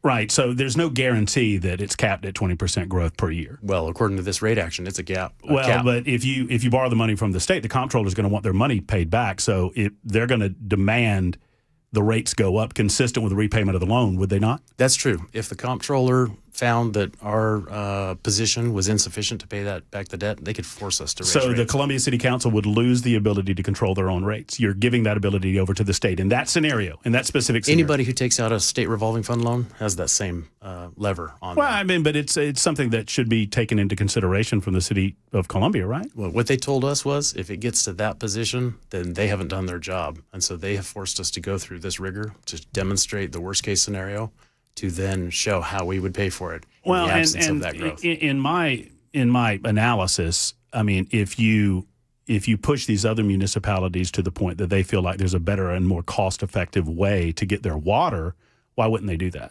They're welcome to do that. And so you're just telling those customer bases to, if they don't like what you're doing, to go pound sand. No, I mean, they're invited to do their own business research and to pursue what they want to pursue. You asked a question earlier I want to get back to about, is there something else out there? And so that's part of what we know, is that there really isn't. But yeah, any utility. I'm sorry, there are no other plans out there? There aren't other options that do what this project does. And so this project, again, is a relocation of our current intake for drought resiliency, for service reliability of all our ratepayers, and that includes our wholesale partners. There's nothing else out there. There's one project under construction right now, a 2 million gallon pipeline through HB&TS. Murray County Water Services building that with their partner at HB&TS, and they've applied for an expansion of that to 3 million gallons. That doesn't even move the needle for drought resiliency, for mitigating the risk that we're talking about. Normandy Dam? Yeah, that could be a help. In fact, that's another project. So there's two structural projects down the Duck River watershed, Raise Normandy and this downstream intake. And so the Duck River Agency just published their water capacity report in November. And in it talks about Normandy and the downstream intake. The recommendation is move forward on this downstream intake as soon as possible. And then it speaks to the Normandy Dam. The recommendation by whom? By Duck River Agency. Okay. Which includes all the stakeholders that go with that. And it speaks to Normandy. The Normandy project should be pursued, but it also says that if Normandy were raised now, it would not preclude the need for the downstream intake. It might delay it for a period of time, but that downstream intake is still a need. So do you see the frustration or the concern for people, for example, in rural Murray County that might be disagreeable to this project, that feel like they have no representation because it's the Columbia City Council that's voting on it, and they're going to be impacted by those rates? Are you talking about somebody on Murray County water system rate? No, I'm just talking about a Murray County resident or a resident of Spring Hill. Okay. I mean, I'm talking about residents whose rates are going to go up because of your proposal, that don't have an ability to vote the people out that voted for the rate increase on Thursday? Okay, so that's an important question that's been posed out there. First off, anybody who's our ratepayer, who's on a Columbia Power and Water meter, they have representation. They can come to our board. We operate a public utility board. That's where all the sausage making happens for rate actions, for our capital plans and the like. And then our recommendations go to the city council for approval of that debt. But if you're talking about somebody on another water system provider's utility That buys wholesale from buys you. wholesale from us, I mean, your wholesale rates are going to go up. they make their own decisions on their pricing. And here, I'll explain it. Well, hold on. I'm being yelled at. I got to take a break. So quick break, and we'll be back in a moment. And I'll let you explain that aspect of it. Matt Wheeler's our guest. He's with Columbia Power and Water. If you have any questions, you can jump on the super text line. Would love to hear from you at 615-737-9986. And hopefully, we'll have an opportunity right after the news at the bottom of the hour to take a few of your questions as well. It's the Matt Murphy Show on Super Talk 99.7 WTN.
4:30 on the dot. I'm Ken Weaver with your top stories. Got the full forecast and traffic coming up in 5 minutes. Nicolas Maduro and his wife, Celia Flores, have been arraigned in court in New York on drug trafficking charges after the U.S. military captured them in an intense operation in the middle of the night this past weekend in Venezuela.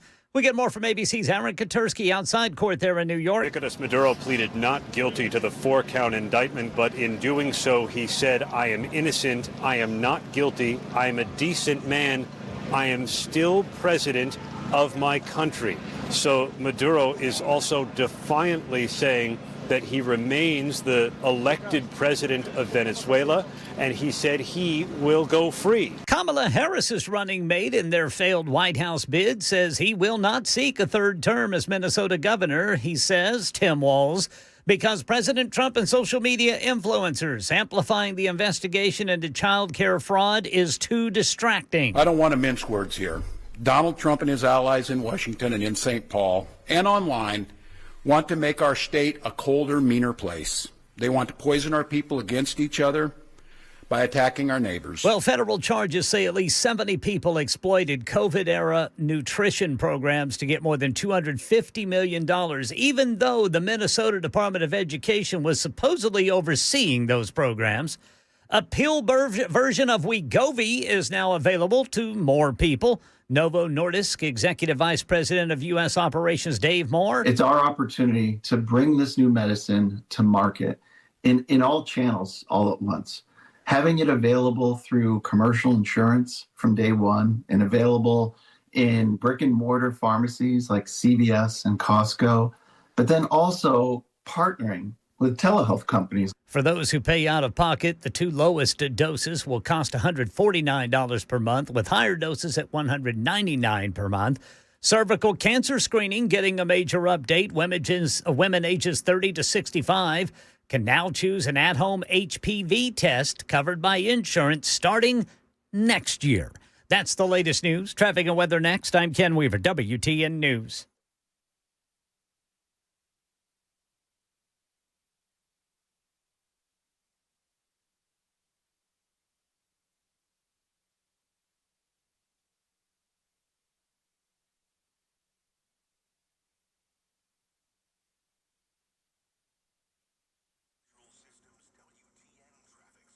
Lots of brake tapping, especially if you are westbound 440, 240 there in West Nashville. You're coming to a complete stop at times there.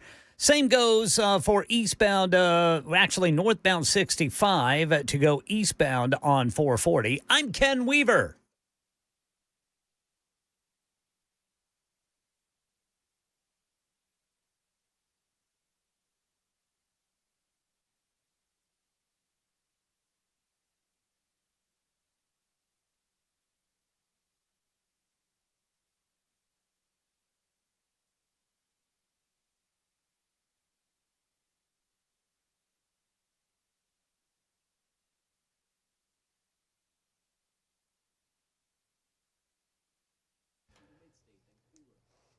Hello, friends. Matt Murphy for Grace Point Healthcare. Affordable, convenient, and comprehensive medicine in a direct pay format. This is simply superior to the way that you're doing it.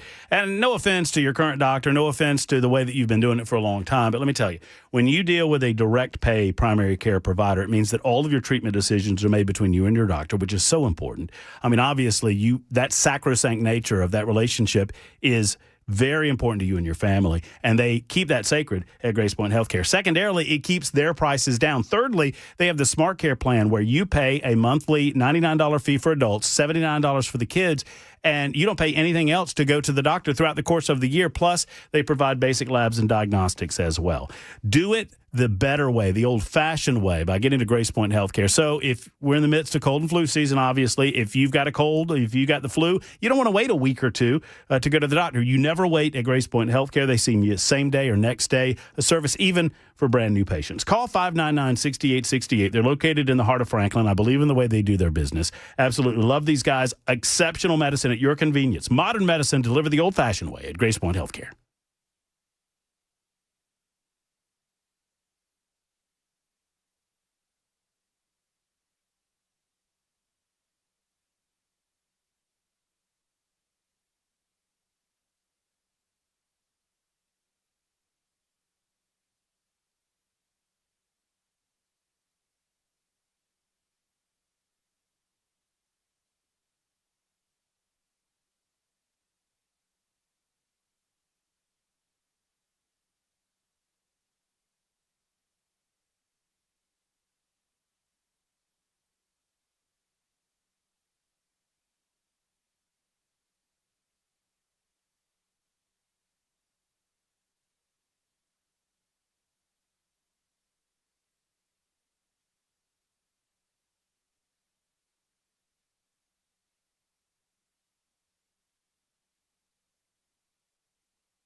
Hey, folks, Matt Murphy for Eurofix. Eurofix believes in helping people who are in need when it comes to European automobiles. Eurofix repairs European vehicles, and they want to warn their customers, too.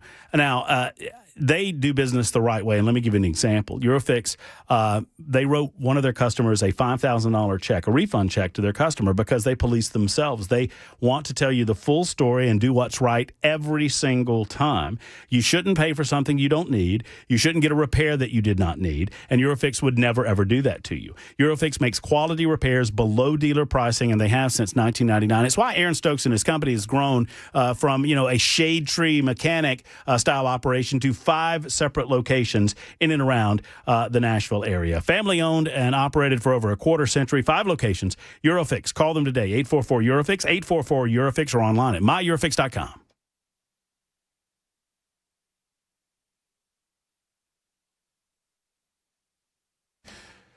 Super Talk 99.7 WTN, lively conversation with Matt Wheeler, who's with the Columbia Power and Water System. If you have any questions or thoughts, you can get in on the super text line, no waiting there, and we'll try to get to as many calls as we can in a moment or two with Matt Wheeler coming up in just a couple of minutes. It's a hot topic of conversation. Obviously, anytime that there's going to be a vote that would impact your water rates. I mean, people, they take notice. Matt and I were talking during the break and just clarifying, some of the stuff we were talking about in the opening segment that, I'm not disrespecting Columbia Power and Water when I say this, but people want clean water at their tap and they want their rates to be low. And if either of those two things change, that's when they start popping up and taking notice. We were talking about rates and the amounts that we believe that this will increase.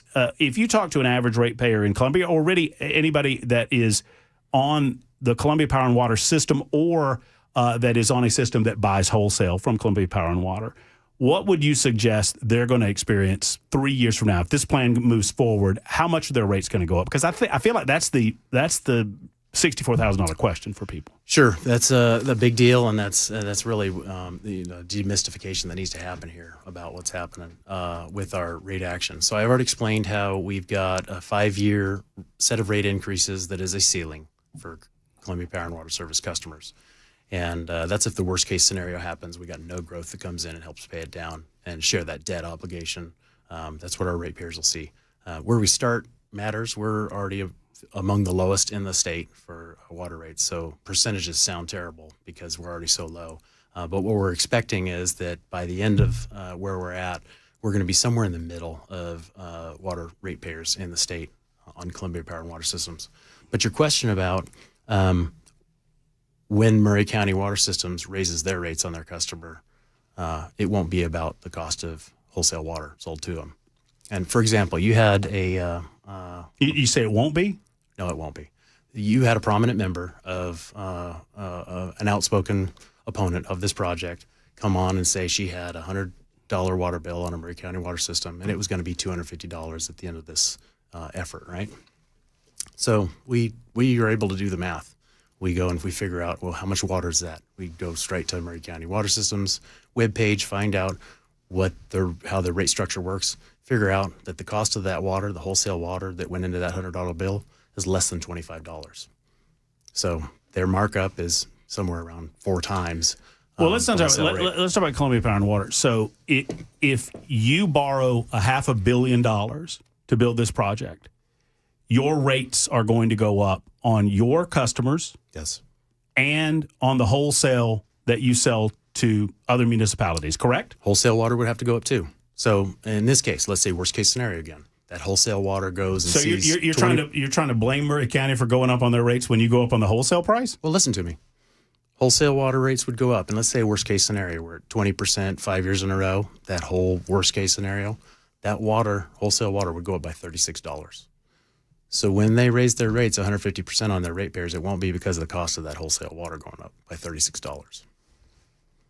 You're saying that Murray County would just be taking advantage of their ratepayers? No, they've got other reasons to raise rates. And here's but are there not? So the question then becomes, because we were kind of getting into this before the break, are there other more cost-effective solutions for the issue? The issue regionally is making sure that we have the water that fits the needs, that suits the needs of the residential and commercial ratepayers and residents. And there are a lot of people suggesting to me and to others that there are more cost-effective ways of doing this than borrowing $500 million from the state of Tennessee and having to pay that money back and having the rates then controlled by the comptroller of the state as opposed to the city of Columbia. I don't know when the comptroller came involved, but no, if you don't have the customers to pay back the amount of money that you borrowed, they're going to force you to go up on the rates, and you know that, Matt. Just admit it. You know that. If we were in a position not to be able to service the debt, they would force you to go up on the rates. If we got it wrong, then somebody, if we weren't then so you're handing that authority to the state. If we weren't responsible enough to do it ourselves, somebody at the state level would force us to do it. Is there a better and more cost-effective way? Because I feel like Columbia Power and Water is protecting their interest ahead of the interest of the broader community. Okay, so the answer to that, in short, is no. We know there's not another project that can mitigate the risk to our current customers anywhere near construction ready within the next 10 years. There's just not. And so we've already done our due diligence on alternatives analysis, finding out and comparing those other projects. We looked at HB&TS as a pipeline back during the design of our project, and we know what that would take. We did a Cumberland pipeline feasibility study with our regional partners and looked at what it would take to wheel water through Mallory Valley. What regional partners? That'd be Spring Hill, Murray County Water Systems, and Mount Pleasant. And this was back in 2015? It was last year. 2025, yeah. It was last year. And so that study found that in order to bring meaningful water down into Murray County to mitigate this risk, it was a $1.7 billion project. It was best case scenario 8 years out.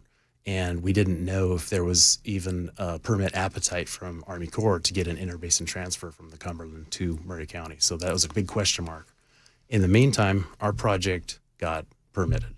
We finally got a favorable opinion from the U.S. Fish and Wildlife all the way down, and our project is the most cost-effective and most environmentally friendly project to meet the need. So if we have a lot of listeners that perhaps are on Murray County Water or in Spring Hill or in other unincorporated areas that potentially would be impacted. But these are individuals that get their water from other sources, other municipalities. And those municipalities buy wholesale from Columbia Power and Water. So those folks who are concerned about their bills going up, you're saying it's the problem that they need to go to their own municipalities? 100%. And encourage their municipalities to stop buying water from Columbia Power and Water? Well, for example, Murray County, they're building this pipeline, 2 million gallon a day pipeline that they're asking for it to be expanded to 3. They'll probably get it. They only buy 2 million gallons of water from us. So they're going to have a 3 million gallon a day pipeline from the Cumberland coming into the north end of the county in, they claim, the next 18 months. Why are they even in the conversation about our water rates when they've got enough water coming from the north to serve all of their customers and growth? And I'll tell you, isn't that going to eventually impact the ratepayers in Columbia? I don't think it has to. I mean, if you're no longer wholesaling water, follow me on this. I'm trying. No, listen. If they bring all 3 million gallons worth of capacity in from the north, but they're only buying 2, they've got a stranded resource out there with this moratorium that's going into effect. They got no growth to help pay down that debt. They had to borrow money to build it. They're looking for ways to pay for that. Right. So the moratorium won't be forever. Right. So I'm just trying to understand the basic math that if you lose wholesale customers, that this doesn't change the mathematics for the ratepayers in Columbia. Have you factored in the possibility of losing Spring Hill? We have. Losing Murray County? Back to wheels off the bus, right? We've had to look at every scenario from hypergrowth to no growth to some form of reasonable growth and losing our wholesale partners. Our rate action that we're bringing forward covers us. So how much are your rates? How much are your rates going to go up? What, you talking about my own water bill? Yeah, in Columbia. For somebody in Columbia that buys water from Columbia Power and Water. An average water user, their first year, it's going to go up by $6, and then the next year probably $7. So those on top of the 6. On top of it. So that's what we're talking about on these first few years. By year 3, we expect that the growth that's already on its way will be paying down some of that debt service with impact fees. and we won't be asking for a 20% increase on rates. We'll be asking for something smaller. So we fully expect by the end of the day that a $34 water bill is going to be somewhere in the neighborhood of $55. How long is it going to take to pay back the $500 million? Well, we've got really favorable terms that get us out to a 40-year payback if we take it all the way out to the end. Again, if we have growth that pays it down, that payoff will be shorter, and it won't be as big of an impact on our ratepayers. But we could be paying for this for 40 years. So the idea is that you would try to accelerate the payment schedule on the backs of the ratepayers? No, not on the backs of the ratepayers. Well, how else do you pay it back? Pay it back faster? The ratepayers pay your salary. The ratepayers keep you in business. How else would you pay the money back? Well, again, through the ratepayers with growth. So and those people are paying you money to use the water. Don't you understand what I'm saying? So if you pay the schedule back faster, you're doing it on the backs of the ratepaying. Oh, okay. So customers. I guess I didn't define current ratepayers is what I thought you were asking. So no, the growth that comes in, the developers, the commercial, those have to pay an impact fee before they can build, and then they become ratepayers. Yes. And so that'll be on the backs of the developers that are coming in, and ultimately they'll pass that along to the customers. Yeah, it becomes a larger rate base, which again dilutes the need for payment. That's fair. I got a lot of questions in the super text line, and several of them. What does it have to do with the sewer? For every gallon of water, it goes back into the Duck River. I don't understand that. Do you understand that, Clay? Not exactly, but I do know that a lot of people are confusing their water rate with the whole bill they get that says CPWS at the top. So if you're a CPWS customer, you get water, trash, sewer, and electricity on one bill on our letterhead. And that's not where we're talking about increasing. It's the water piece of it. Mm-hmm. And so people's sewer bill is based on the water they use, not the water rate. So if you use 200 gallons a day today and you use 200 gallons a day next year, your sewer is based on the gallons you use, not the rate. So my major, and you've kind of answered it, and I want to circle back to it before we leave, and then I'll give you an opportunity to speak broadly about the subject, but is the idea that individuals that really have no say in this will be impacted by it, right? Ultimately, if I live in unincorporated Murray County, I don't have a tremendous amount of say as to how the Columbia City Council does their business, for example. But your position is that if there are people in Murray County or in other places that ultimately utilize the wholesale sale of water from Columbia Power, that if they don't like it, they need to go to their municipalities and encourage their municipalities to get water from somewhere else? Yeah, the pricing decisions on their rates are with their utility board, and they make all the decisions. And Murray County is a good example. They have decided to pursue a pipeline from the Cumberland through HB&TS and have done so because they felt that's in the best interest of their ratepayers. And so their ratepayers need to hold them accountable for the decisions they make if they want to buy wholesale water from somewhere else. And you feel comfortable that's not going to impact the ratepayers that rely on Columbia Power and Water if enough of those municipalities make a decision to find some other source? I don't believe so because it's such a small amount that we currently sell to. How much do you wholesale? Well, to Murray County, it's around 2 million gallons. To Spring Hill, it's around 2.5, 2.8 million gallons. And our total demand. Daily? Yeah, million gallons. That's a small amount? Well, compared to our whole. Wait, hold on. That's a small amount? Come on. It is. That's not a small. You're allocated 20 million a day. That's right. And you just at a 4.5. Yeah. That's almost 25%. That's a decent. How much do you use a day? Well, on a peak day, and so I was giving you peak day numbers, but on a peak day, we're up around 17.5. Okay, so you're talking about a quarter. Yeah, of the it's water. Not that's a small amount. If you're saying all of our wholesale partners picked up on the left, that'd be a real skim off the bus scenario. You understand how? I mean, your position is kind of you people can go pound sand. That's what it feels like, and maybe that's not your intent, but that's the way that it feels. That you're like, well, if y'all don't like it, y'all can go get your water somewhere else. Well, that's not the position we like to take. We've got, again, wholesale partners that are with us on this application, and then we've got wholesale partners that have decided to pursue other options, and they're welcome to do so. But those wholesale partners who have pursued other options have whipped up their base to say that we're affecting their rates. And they're going to be buying 3 million gallons a day from another source, and they only buy 2 from us today. Let me get to Jason is desperate to get in here. Jason Gillum, who is an interested party in this, obviously. Jason, what's up? Hey, Matt. How y'all both doing? We're doing great. Doing pretty good. Hey, listen, I just wanted to call in and say and clarify a couple of things. One, we are getting $3 million in our pipeline. It's going down 431, connecting to HB&TS on the west side. On the east side of the county. But our pipeline at Maury County Water System is not connected on the east and west side. We have a void between our systems, and it was just because of the way that it was built decades ago. So this water that's coming down from HB&TS, Matt was talking about it a little bit earlier, talking about, that we could distribute that 3 million gallons within our system. Well, we can't. We can only distribute it within the east side of our system, not the west. So we can't completely get off of Columbia Power and Water System, even if we wanted to. We rely on them, and we'll continue to rely on them for the west side until which time we can get something else done. But we've gotten $3 million. That's what we're going to get. September 26th is the completion date of that project. But we're not just trying to expand it a little bit. We have a letter of request right now that's being looked at, and we're supposed to get an answer back at any time of the possibility of increasing the amount to 12 million gallons a day. Now, why are we doing that? We're doing that because we want to provide water at the cheapest rate possible and also have a regional solution.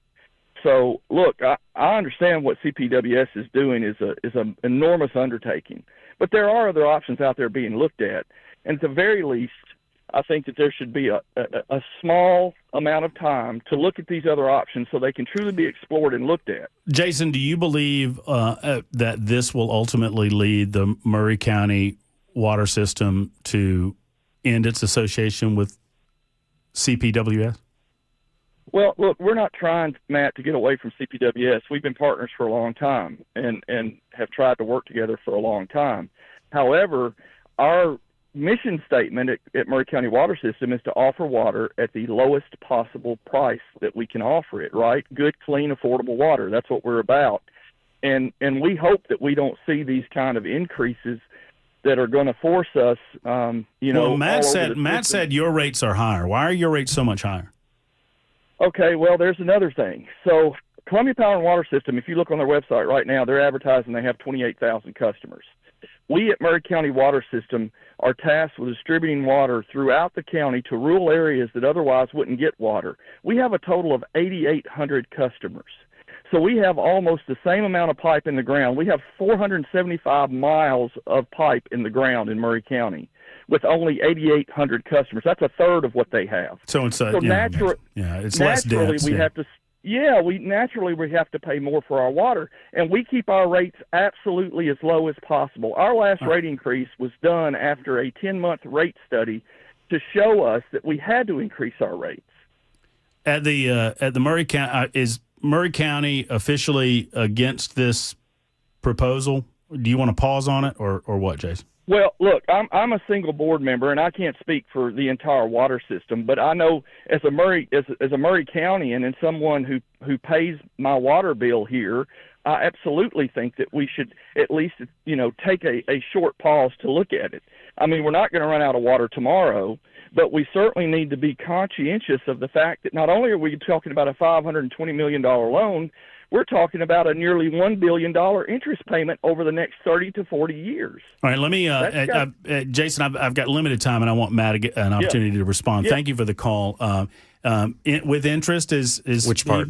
Well, I mean, any part that you want to, Matt. Well, they've grossly overestimated the interest cost on this.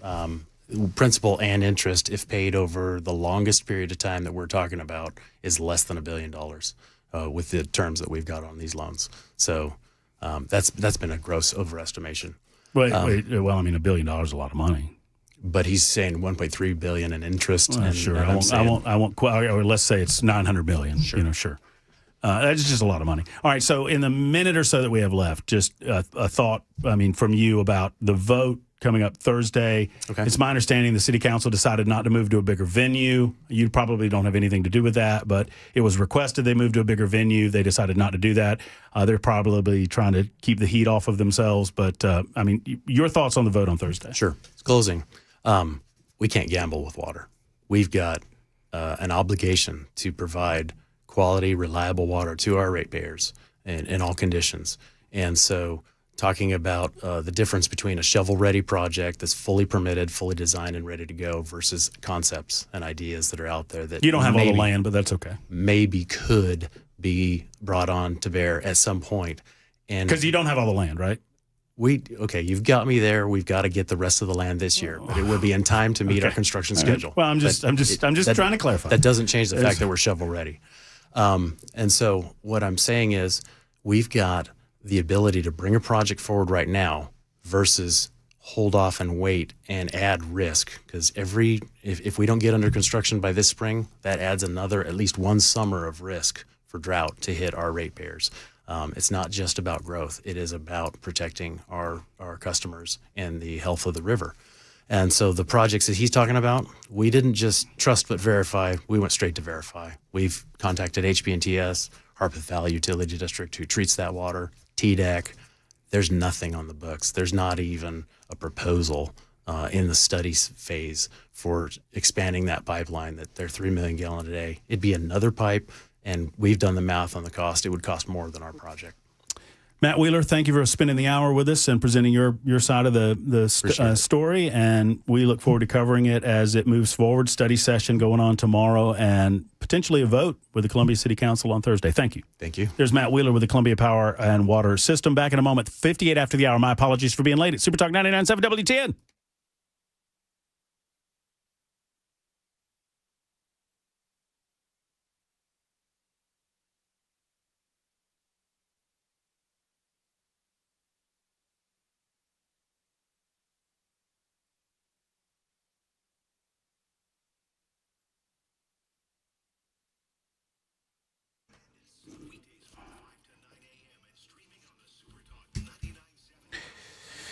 All right, we just finished Christmas, and maybe Santa Claus did not bring you the Glock that you wanted under the tree this Christmas. Well, they still have Christmas pricing going on at the Glock store right now, today, and do not allow this to go by the wayside. Christmas bargain still available at the Glock store. If that one-on-one training is something that you've been thinking about, private shooting rooms, professional instructors, let's start 2026 off the right way by getting trained with the Glock store. Every room provides multiple full-size targets that can be moved for various angles and distances. No two sessions are the same, and this is the way to train, folks, not in a lane, but in a real-life scenario. You can train for real-life situations by learning to draw and fire from concealed carry in a realistic environment.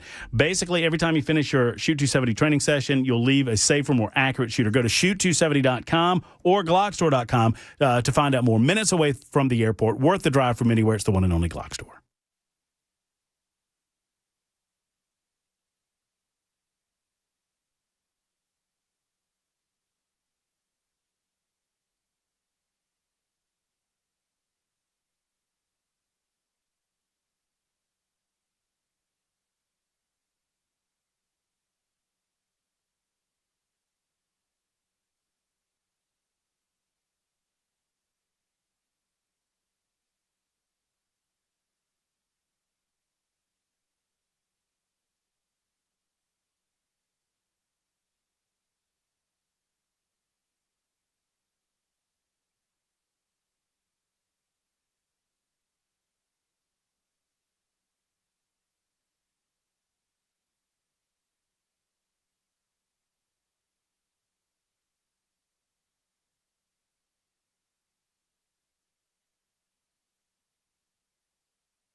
I'm Ken Weaver with your top stories. Got the full forecast and traffic coming up in 5 minutes. This is a special report from ABC News. I'm Michelle Franzen. After being captured in his home of Venezuela and flown to New York to face drug trafficking and conspiracy charges, Nicolas Maduro appearing in federal court in Manhattan. Maduro responded through an interpreter, telling the judge, quote, "I am innocent. I am not guilty. I am a decent man. I am still president of my country," Maduro responded. The U.S. operation leading to mixed reactions in Venezuela and the region. ABC's James Longman is in Colombia. Yes, we had the theater and the drama of his capture, but his regime remains, and that is why there is so much uncertainty about this situation. I'm here in Colombia on the border with Venezuela in Cúcuta. You can see a massive Colombian military presence here. They are terrified about this situation spiraling out of control, and we see a massive migration crisis fueled by Donald Trump's intervention on Friday. Maduro's wife, Celia Flores, also appeared in federal court and says she is innocent. This is ABC News. Now, Kamala Harris's running mate from their unsuccessful White House bid says he will not run for another term as governor in Minnesota. Tim Walz had announced a re-election bid in September, but today he said campaigning would be too distracting, blaming President Trump and social media influencers who have amplified the investigation of child care fraud in Minnesota dating back to 2021. I don't want to mince words here. Donald Trump and his allies in Washington and in St. Paul and online want to make our state a colder, meaner place. They want to poison our people against each other by attacking our neighbors. And at least 70 people allegedly stole $250 million from child care programs, even though the Minnesota Department of Education was supposed to oversee those programs. Tennessee and Kentucky now in the CDC's highest flu activity tier, joining 30 states with widespread influenza. Nationally, flu cases jumped 33% last week. Doctor visits for flu-like symptoms rose 8%. The surge is driven by a fast-spreading H3N2 strain known as the superflu for how easily it spreads and its severity. Some health officials say it's not too late to get vaccinated and to seek treatment early. And the Trump administration reducing the number of vaccines that the CDC recommends for all children.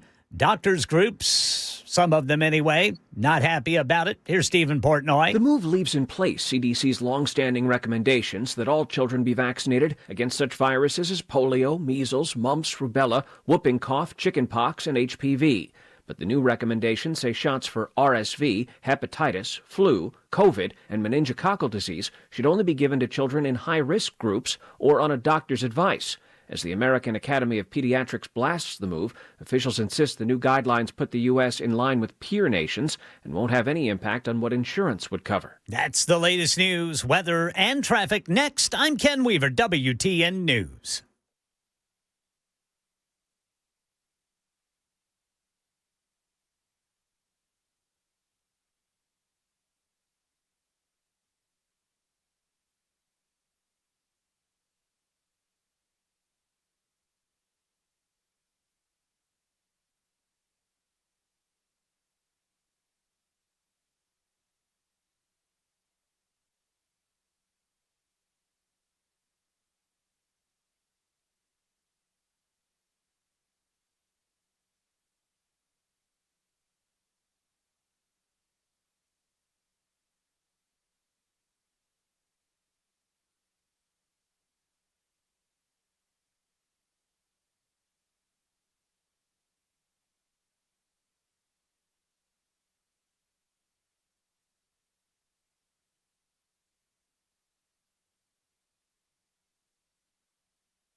All right, drivers, we've got the usual brake tapping in the usual places. It's a little slower going if you are westbound of 440 to get up to 40 west of downtown.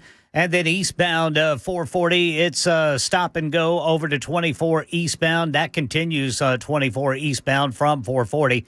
I'm Ken Weaver.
All right, here we go. It is hour number 3 of the Matt Murphy Radio Show, Super Talk 99.7 WTN. Thanks to our previous guest, Matt Wheeler, with the Columbia Power and Water System.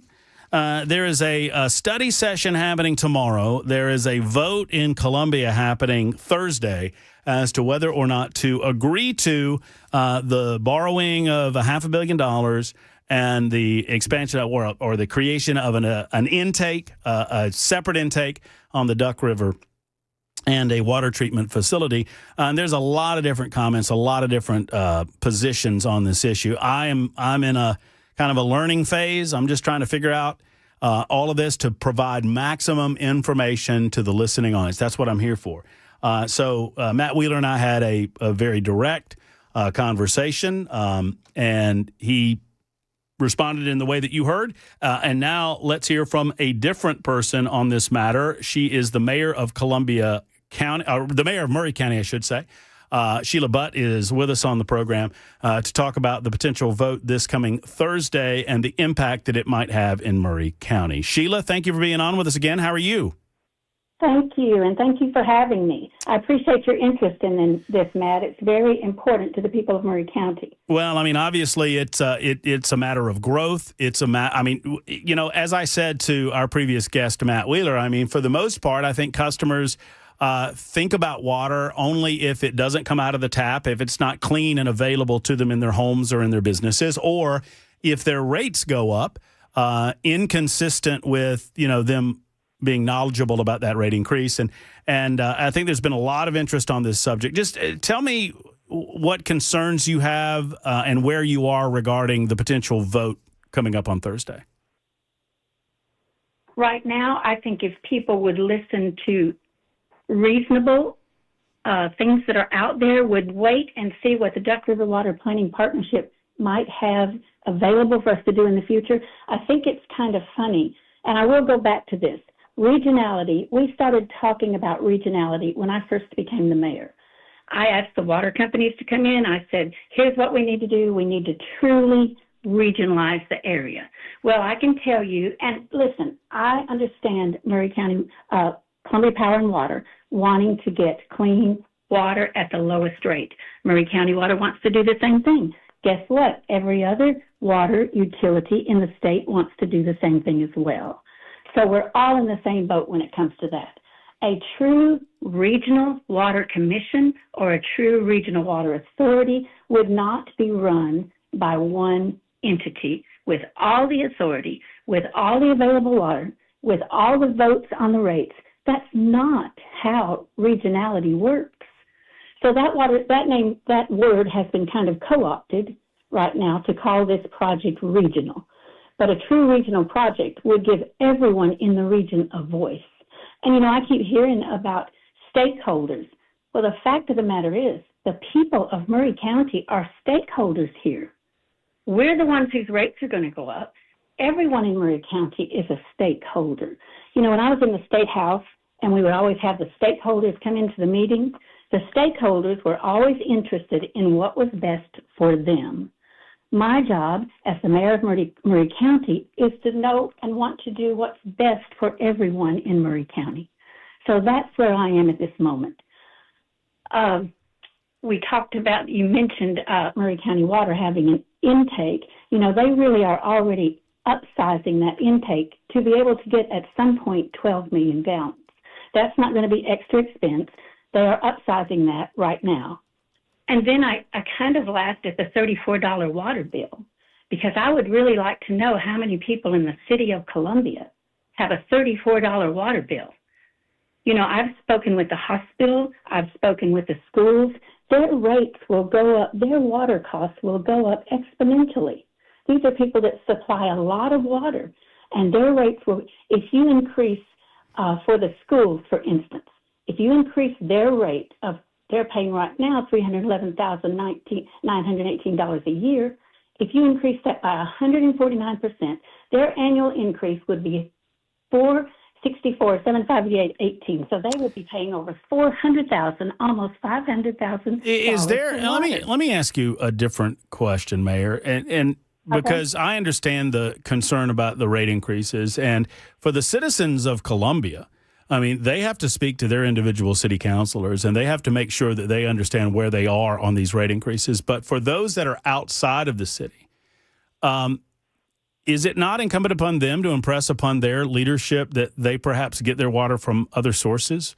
I mean, if Columbia Power and Water is going to treat them like, I mean, I'm just, my characterization is if the amount of wholesale water that they're selling to Maury County or to Spring Hill or wherever it might go, if they're going to be treated like, you know, second-class citizens here, then should these municipalities not go somewhere else for their water?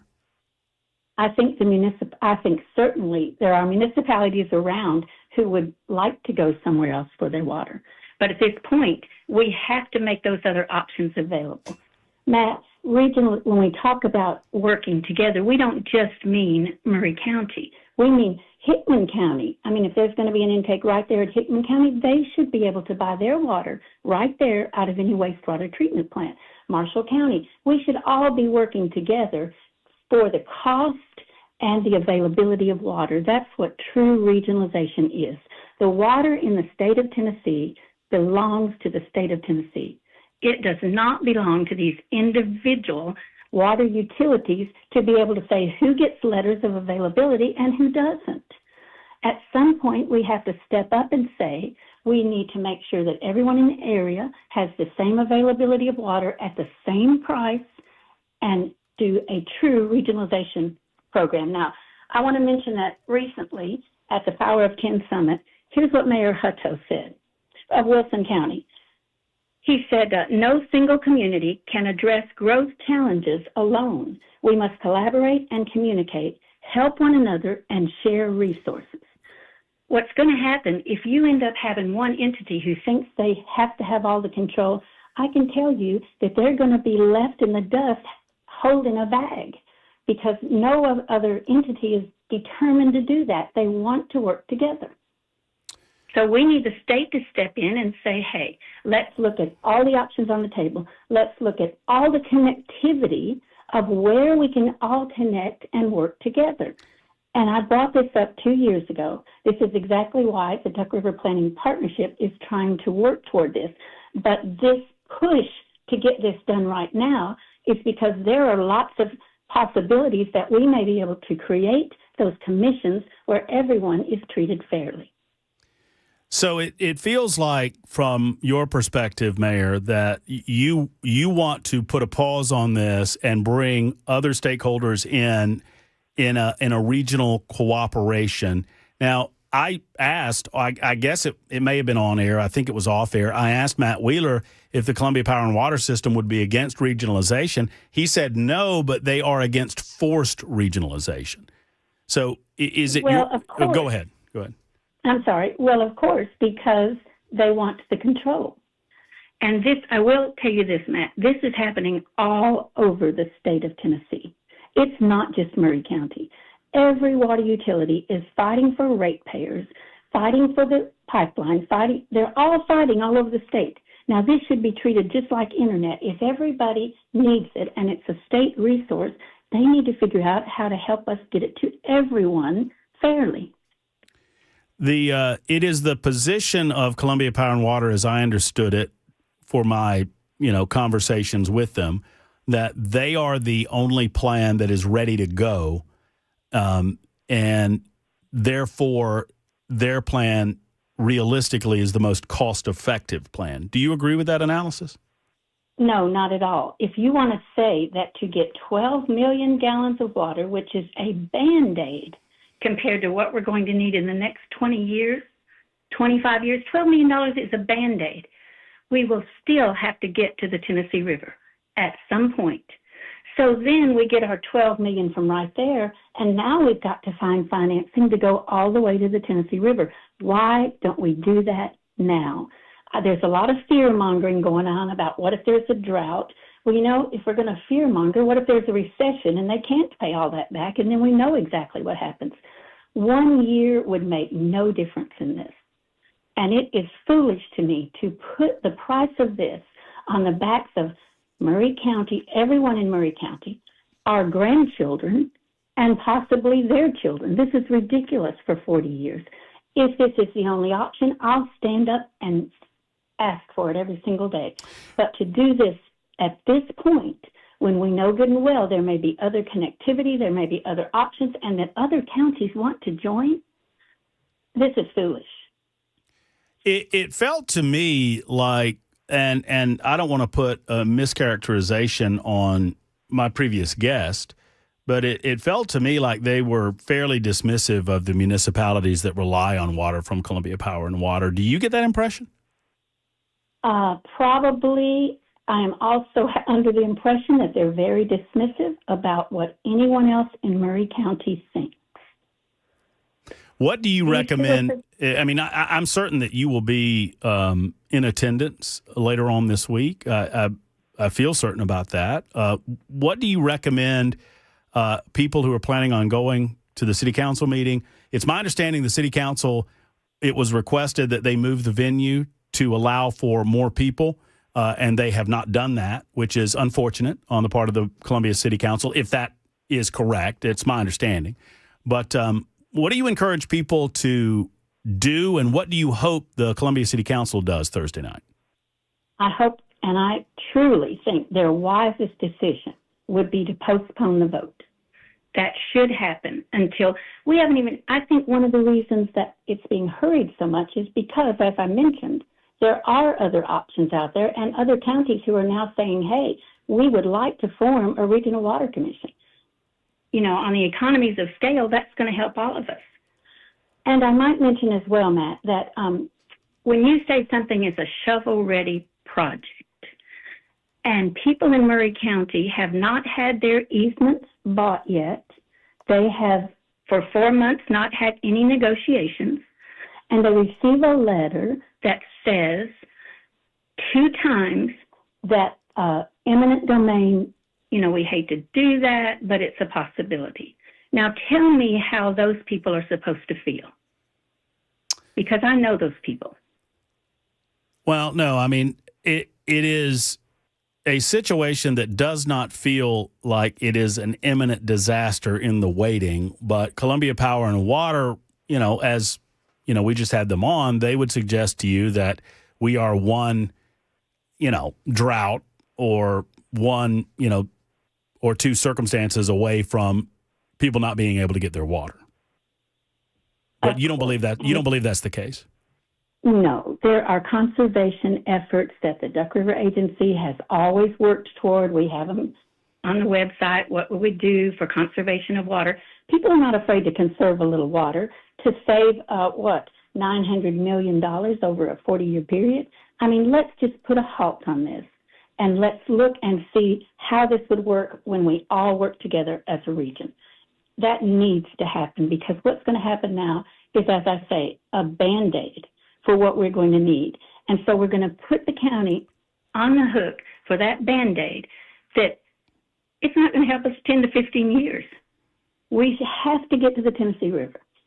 And however we do that, we need to work together on that. But I do feel sorry for the residents who are sitting there. They're knowing that their easements have not been bought, and they're saying, we are shovel ready. Well, and we challenged Matt on that, and he accepted the concept that they had not their land purchases that have not been made, their agreements that have not been reached.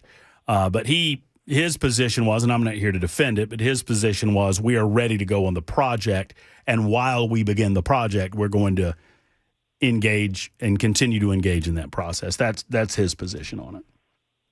Yes, well, if you're that person who owns that property and they haven't contacted you in 4 months, and they've said, if we have to, we could use eminent domain, that is not a good relationship with the people whom you need those easements from. And they are pretty upset about that. Mayor, thank you so much for your perspective on this issue. Obviously, it's one that we are covering as comprehensively as possible because I do believe it's going to impact hundreds of thousands of people in and around our area ultimately. And I appreciate your voice on this subject, and we'll continue the conversation over the course of the week and the coming months. Hopefully, the city council will put the brakes on this and not make a rash decision when there seem to be other voices that need to be heard at the table. That's exactly right. And I understand how they feel about wanting to get water, but this hard sell, just because we might have a drought in the next year, is unreasonable. Mayor Sheila Butt, thank you so much for your time, and we'll talk to you again very soon. Thanks, Matt. All right. Have a great evening. All right, you do too. There's Columbia County Mayor Sheila Butt, 25 after the hour on Super Talk.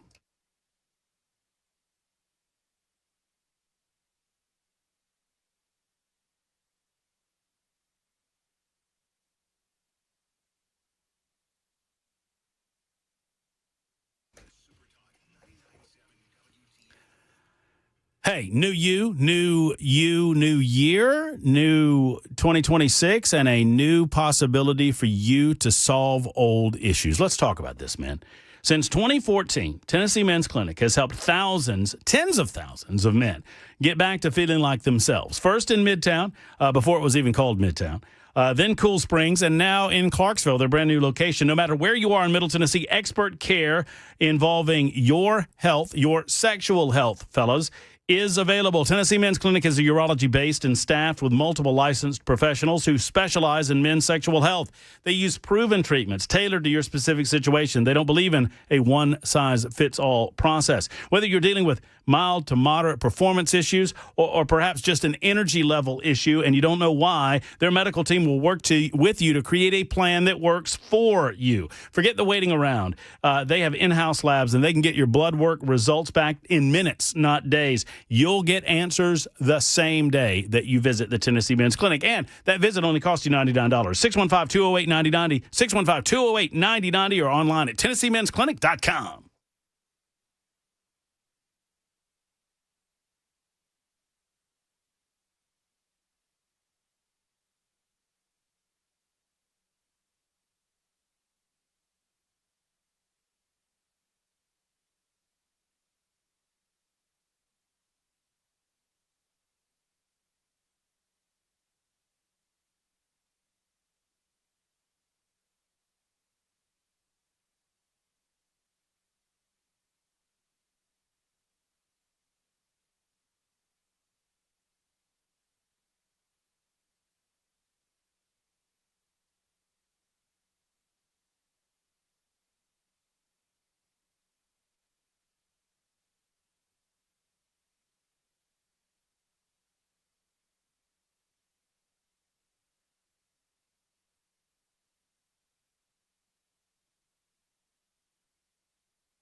Hello, friends. It's Matt Murphy for Accurate Mortgage. Friends, when I decided that it was time to buy my home, I've been here for a minute or two, and I think you guys are going to let me stay for another couple of minutes. And so I'm buying a house. And when it came time, I went to Accurate Mortgage. I knew who I wanted my mortgage company to be. Now, mortgage rates are going down, and I got a great rate. I got a better rate than I thought that I would get from Accurate Mortgage. And friends, they are so easy to work with. As a matter of fact, I think I could tell this story on air.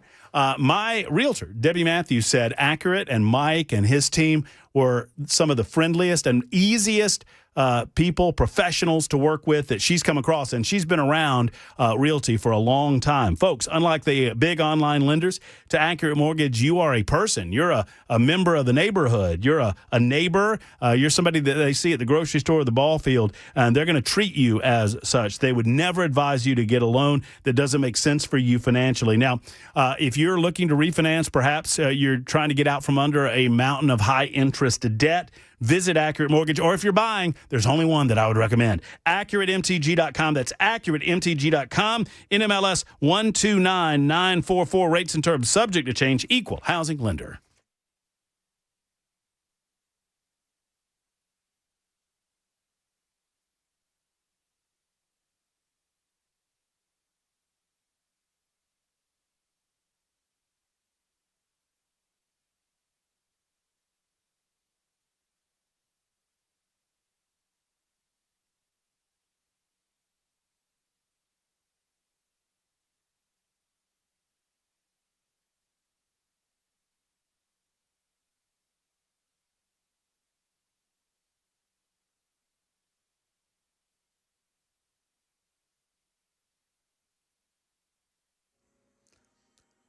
.5:30 on the dot. I'm Ken Weaver with your top stories. Got the full forecast and traffic in 5 minutes. Nicolas Maduro and his wife Celia Flores pleading not guilty to drug trafficking charges in New York this morning. Here's Aaron Katursky. The judge did not want this to turn into any kind of a spectacle, and he wanted to keep this as ordinary as is possible, despite the extraordinary circumstances of how Nicolas Maduro got here. He is now being treated like every other criminal defendant in the dock here at Manhattan Federal Court.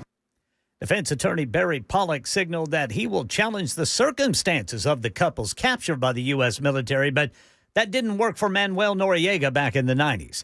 Kamala Harris's running mate in their losing run for the White House says he'll not seek re-election as Minnesota's governor, even though Tim Walz announced another bid in September.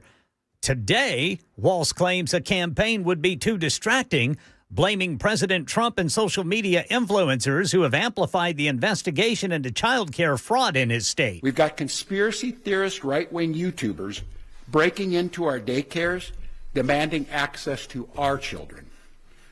We've got the President of the United States demonizing our Somali neighbors and wrongfully confiscating funds that Minnesotans rely on. Now, $250 million stolen, even though the Minnesota Department of Education was supposed to oversee these programs.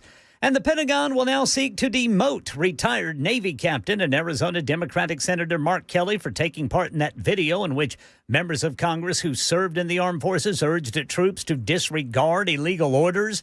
ABC News national correspondent Stephen Portnoy with the latest. A formal censure letter from the defense secretary accuses Mark Kelly of undermining good order and discipline in the military, amounting to conduct unbecoming an officer.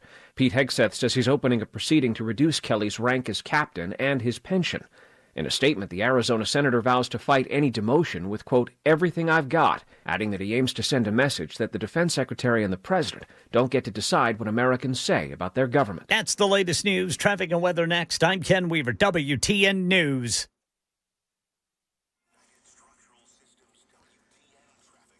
We have picked up a crash here on 65. It's northbound there at Old Hickory Boulevard, and then Highway 100 just east of Old Hickory Boulevard. Still showing a couple of crashes on Nolensville Pike, one at Swiss Avenue, another one just north of Old Hickory Boulevard. I'm Ken Weaver.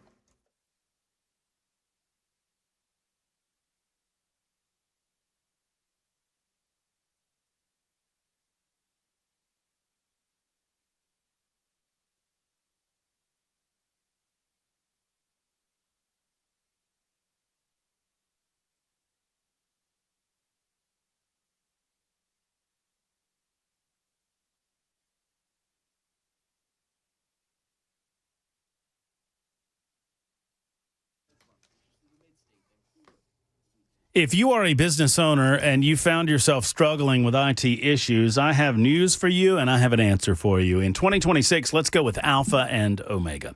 Alpha and Omega, they're not new. They've been around for, 28 years now. 28 years, since 1998, they've been providing services, and their services have been evolving since their formation. Why? Because, well, IT needs, your needs have evolved. Business needs have evolved. 24-hour-a-day, 7-day-a-week protection from evolving threats is so important right now. Compliance for all industry is also important. Business continuity is obviously your goal, and if you have an IT contract that has come up in 2026 and if you're just unsatisfied with your current IT provider, I invite you to call Michael and his team at Alpha and Omega. They can help.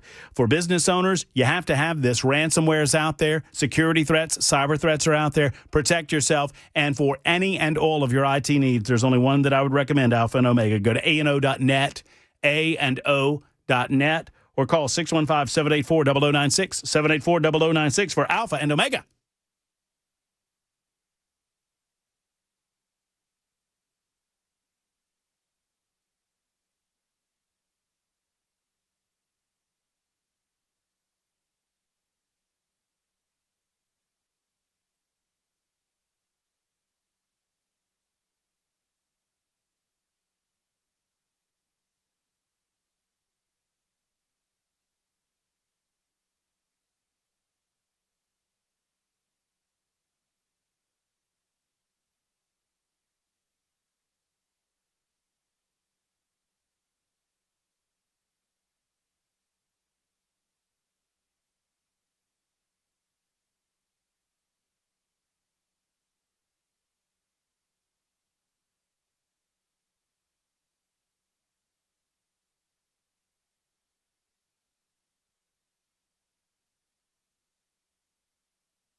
Super Talk 99.7 WTN. Hey, we got nincompoops in the news coming up in just a second or two. I have started off the new year. You know, I made a couple of New Year's resolutions, fellas.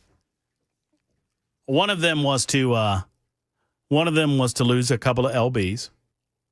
I'm working on that. That's a longer term solution. I need to walk a little more. Jackson, you're in on this with me, whether you like it or not. Me, you, and Cameron Smith, we're in on this. We're going to get healthy in 2026. But another New Year's resolution that I think I have so far fulfilled is to go to break on time, which is. Oh. I'm so sorry. Ken, you've hit the news at.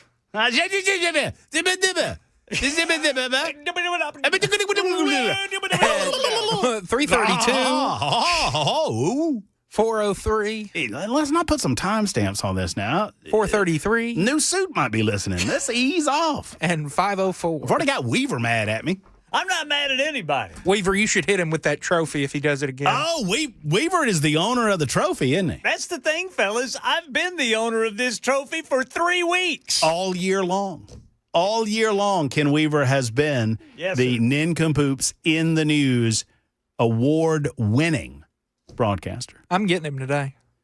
You think you got him? I get to go first. No, I do. I get to go first. No, why would you get? I won the last time we played, the 23rd. What's the name of the show? It's the Jackson Williams Show featuring Matt Murphy. Nincompoops in the news. You know, if you, God forbid, if we ever lose you, I'll name the show that in your honor. like they do with like they do with Dick Clark on the New Year's Eve. He's dead. Yeah, Dick Clark's dead. If you die, I'll name it the Jackson Williams Show featuring Matt Murphy, like they did the Dick Clark Rockin' New Year's Eve featuring what's his name? Ryan Seacrest. Ryan Seacrest. Yeah. All right, it's time for Nincompoops in the News. Doug, hang in there. I want to talk to you about water. Mike and Old Hickory's mad at me for some reason or another. But it's time to find the Nincompoops. We do it every day at this time. 3 men, Weaver, Jackson, Murphy. We present Nincompoops to you, and you get to decide which one is the finest Nincompoop of the day by voting on the Super Text line, 615-737-9986. And I'm just look. I had to crowdsource my Nincompoop in the News, and so I'm a little bit fearful that you're going to steal it from me. Where's it from? Florida. Oh yeah, you can go. All right, good. Notice how we didn't even care if Ken had an objection. Ken, I got a question. What's that? Yours from Canada? No, sir. Okay, we're all good. All right. A Canadian woman. No, I'm just kidding. Oh, I was gonna come through that glass. I wish I'd had the story. This would have been the Matt Murphy Memorial Radio Show. A 44-year-old woman is facing a felony charge for the Christmas morning theft of children's gifts from under the tree. Uh-oh. At a Florida. Uh-oh. What? Have we used this story? I did it on New Year's Eve with Cameron Smith. I do not care. I do not care. You need time to find an Nincompoop, my friend. That's what I feel about pass interference calls. I don't care. I don't want to. Can we put a moratorium on any and all football analogies for the next couple of weeks? Oh, you still hurting? Makes my tummy hurt. Makes me look like Jackson looked when the Music City Bowl was ending. We just sat there in disbelief for a good 20 minutes. Yeah, let those Illinois people. Anyway, all right, well, fine. You go first. I'll figure out another one. Charges detail struggle and obscenities yelled after Canadian woman kicked Blaine border agent in the face.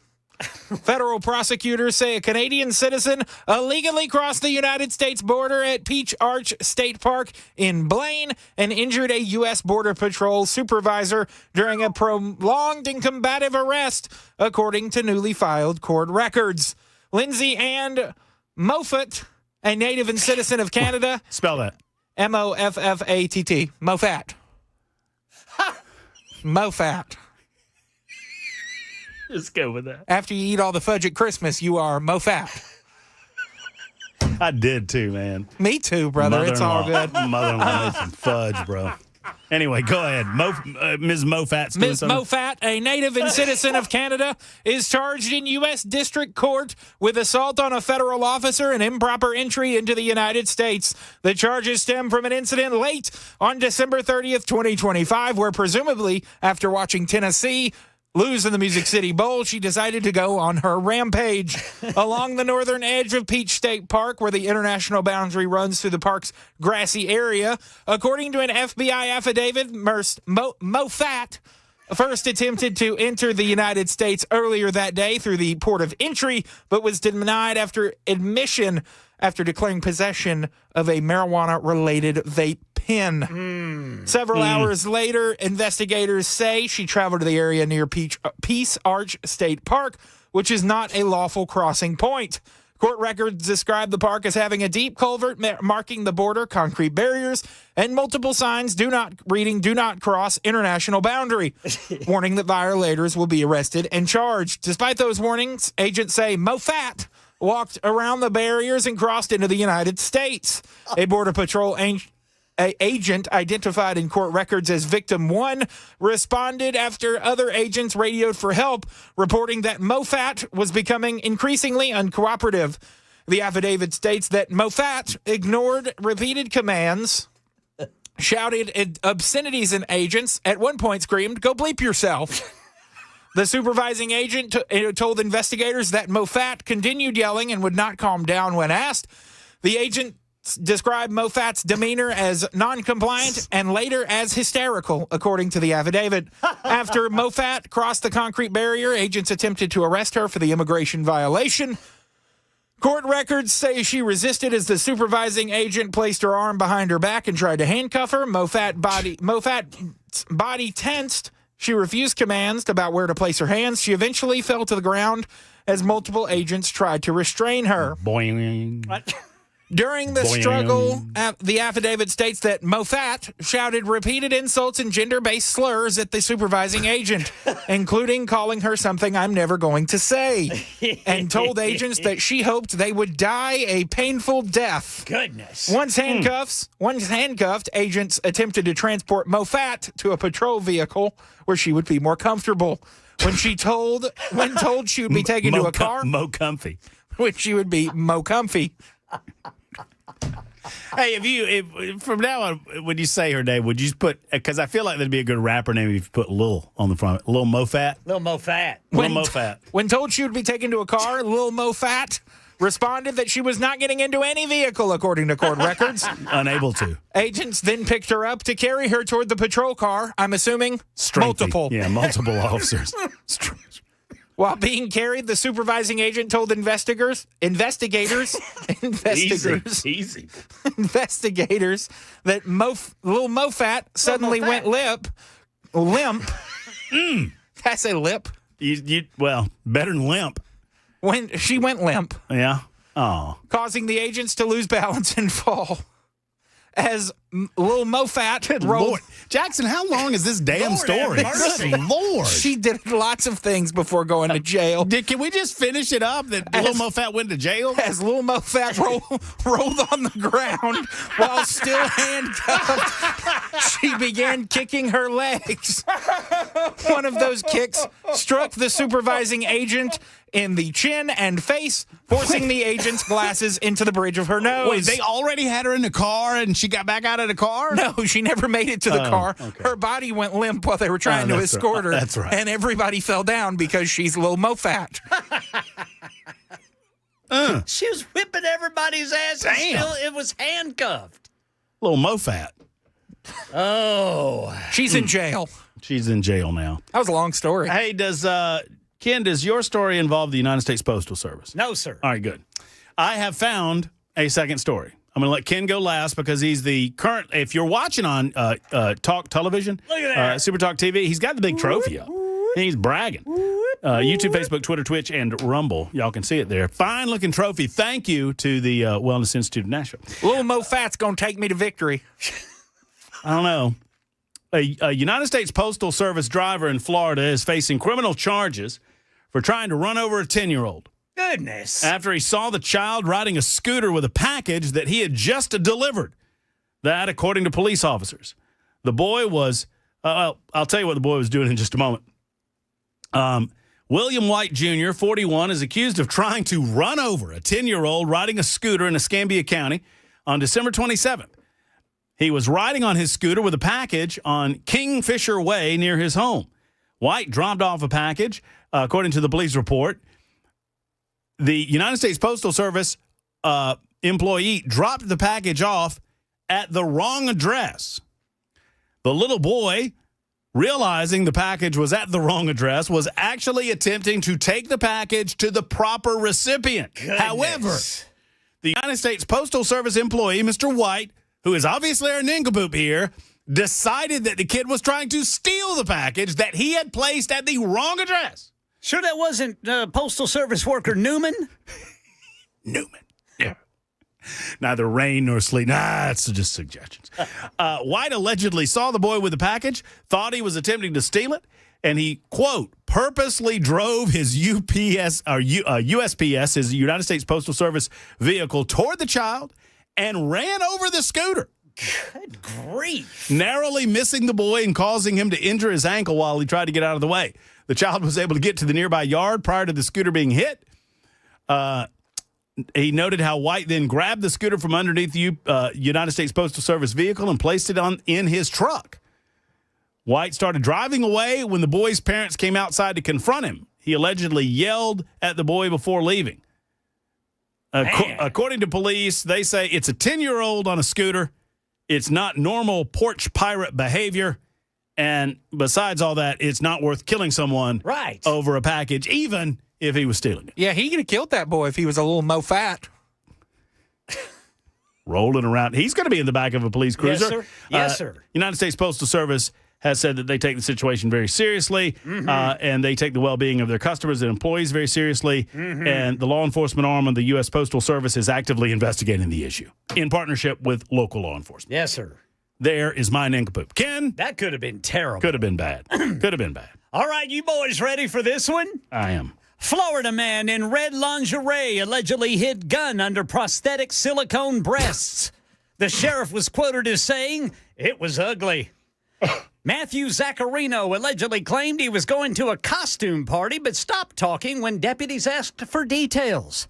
A Florida man was arrested after deputies say they found a gun hidden under prosthetic silicone breasts he was wearing while trespassing at a construction site.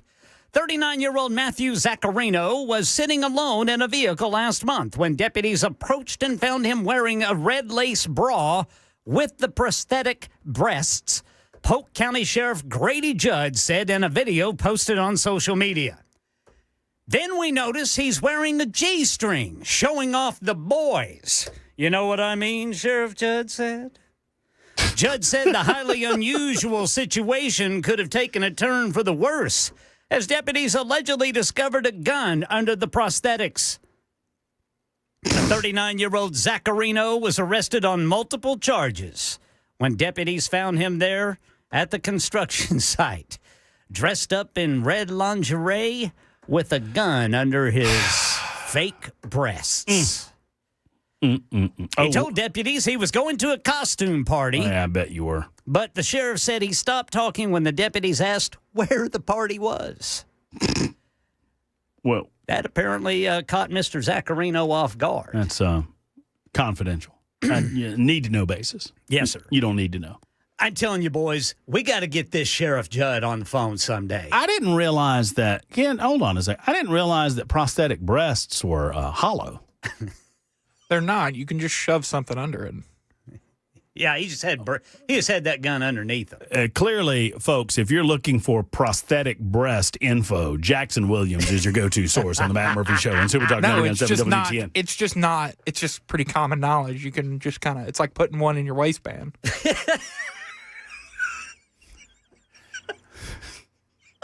I really don't. I'm assuming. Would you just hit the music, please? It's pretty common knowledge. Yes, I have put many guns in the waistband of my pants.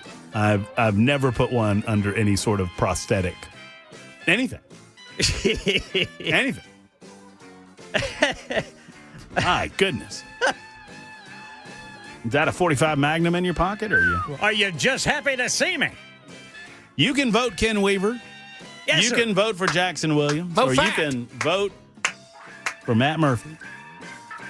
That's how we do Nincompoops in the News, 2026 style. It's 52 after the hour on Super Talk 99.7 WTN.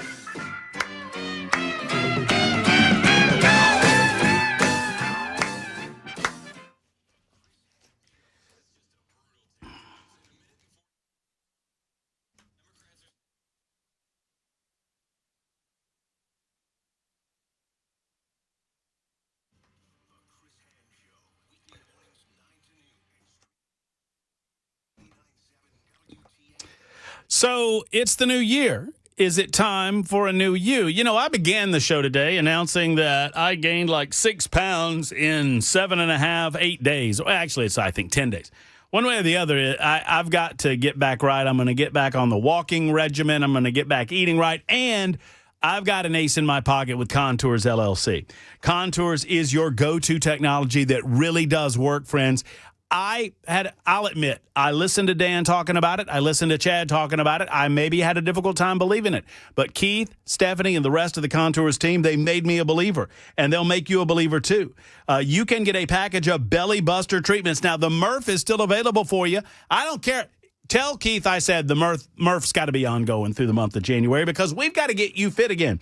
It is red light technology, the perfect solution to get rid of stubborn fat that keeps you from looking your best. Maybe it's fat that you just can't get off. Maybe it's something that's been added on during the last month or so. It is safe, it is painless, it's effective, it's cost effective, and most importantly, it works. Call Contours at 615-236-9960. 236-9960 or online at contoursllc.com. That's contoursllc.com.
For the entire month of December, November too, I was encouraging you to go to Savory Spice to get all of those spices that make all of the baked goods and the candies and the cookies and all the other things so good during the holiday season. Well, now I've got a new message for you. January is a time of losing some weight, getting back in shape, getting away from the holiday festivities. And if you want to dress up those Brussels sprouts, I said Brussels sprouts. If you want to make that broccoli taste fantastic, I said broccoli. If you want to make those veggies and those good-for-you foods taste even better, you need to get to Savory Spice because they have the spices, no calorie, spices that can make those things delicious. That's right. We can get healthy through Savory Spice. So if you're still looking for something savory and delicious and wonderful or sweet or whatever it might be, they got it at Savory Spice. If you're looking to restock the cupboards because you ran out of all those things during the holidays, they've got it at Savory Spice. But if you're looking for something that can dress up those veggies and make your healthy meals better, Savory Spice. Located in Franklin, just off the square, tell Holly and David and the rest of the crew that Matt Murray sent you to the one and only Savory Spice.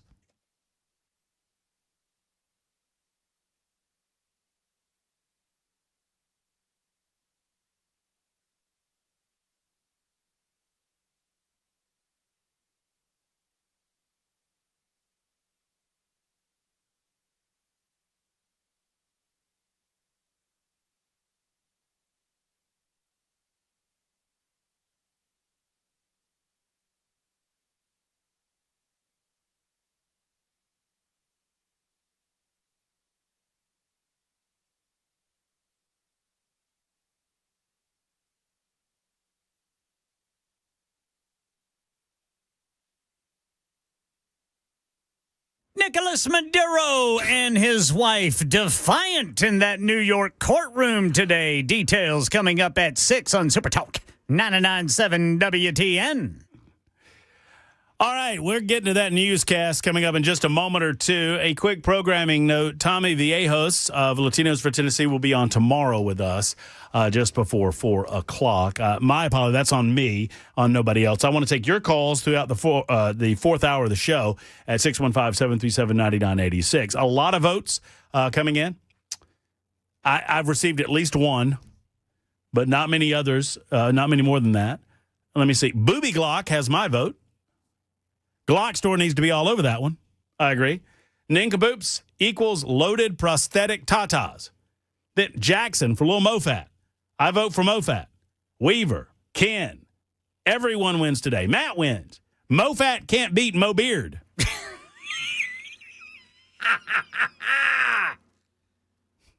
I think that means a vote for you, Ken. I'm pretty sure. Yes, sir. That's what I'm going to say. That's what we're going with. I'm going to total these up. Clearly, I'm not the winner, so we'll figure out who is. We'll get to Doug on the water situation and talk to you on the phones as well. Open phone lines for the last hour. 615-737-9986. It's time for news on Super Talk.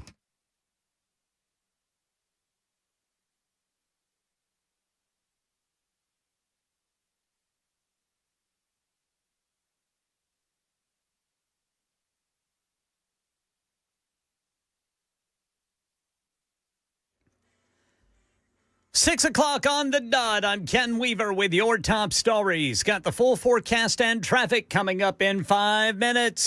This is a special report from ABC News. I'm Michelle Franzen. In federal court today in New York City, Nicolas Maduro and his wife arraigned on charges after both were captured by U.S. forces in Venezuela this weekend and brought to the U.S. to face charges of drug trafficking and conspiracy.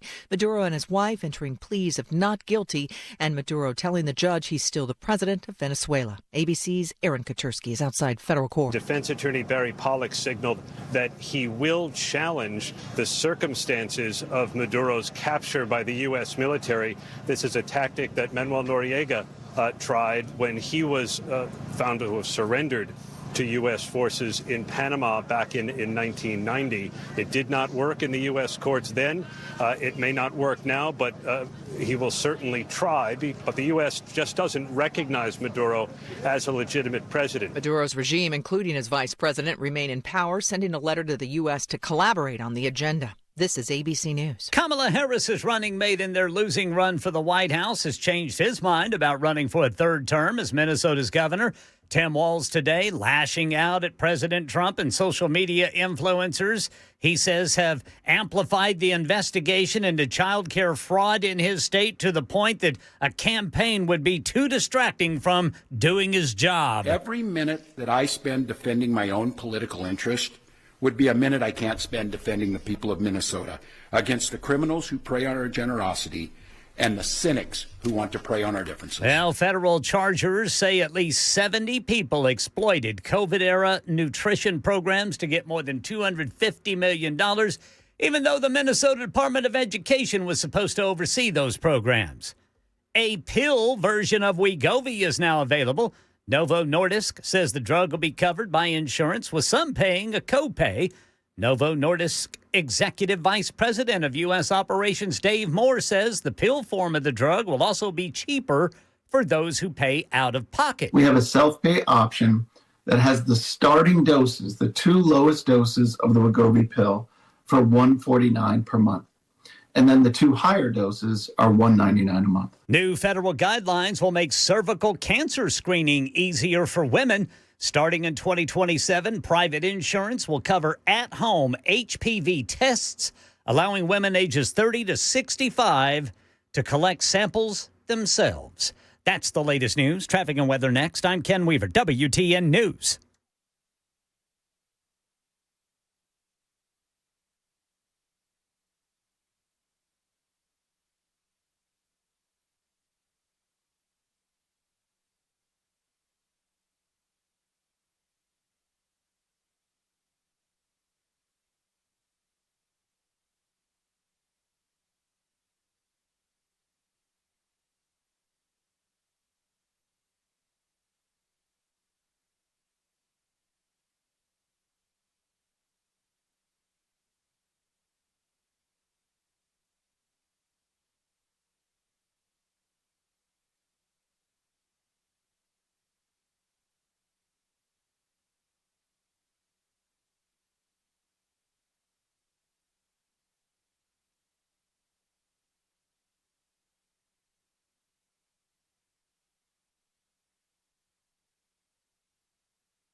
Madison, we've got a crash. 65 northbound at Old Hickory Boulevard, exit 92. In Berry Hill, 65 northbound past I-440. Police working a wreck there.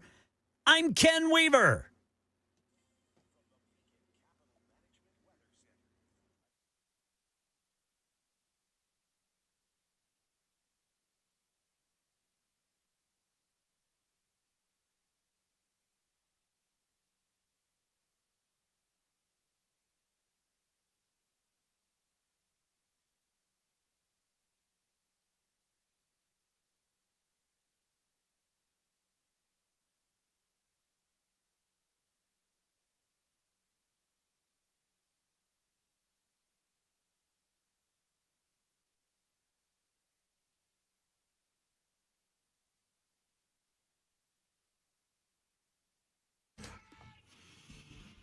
You know, one of the funnier aspects of what has happened over the last 72 hours regarding Venezuela and the illegitimate president that was Nicolas Maduro is watching as CNN and some of these other leftist organizations try to handle this situation.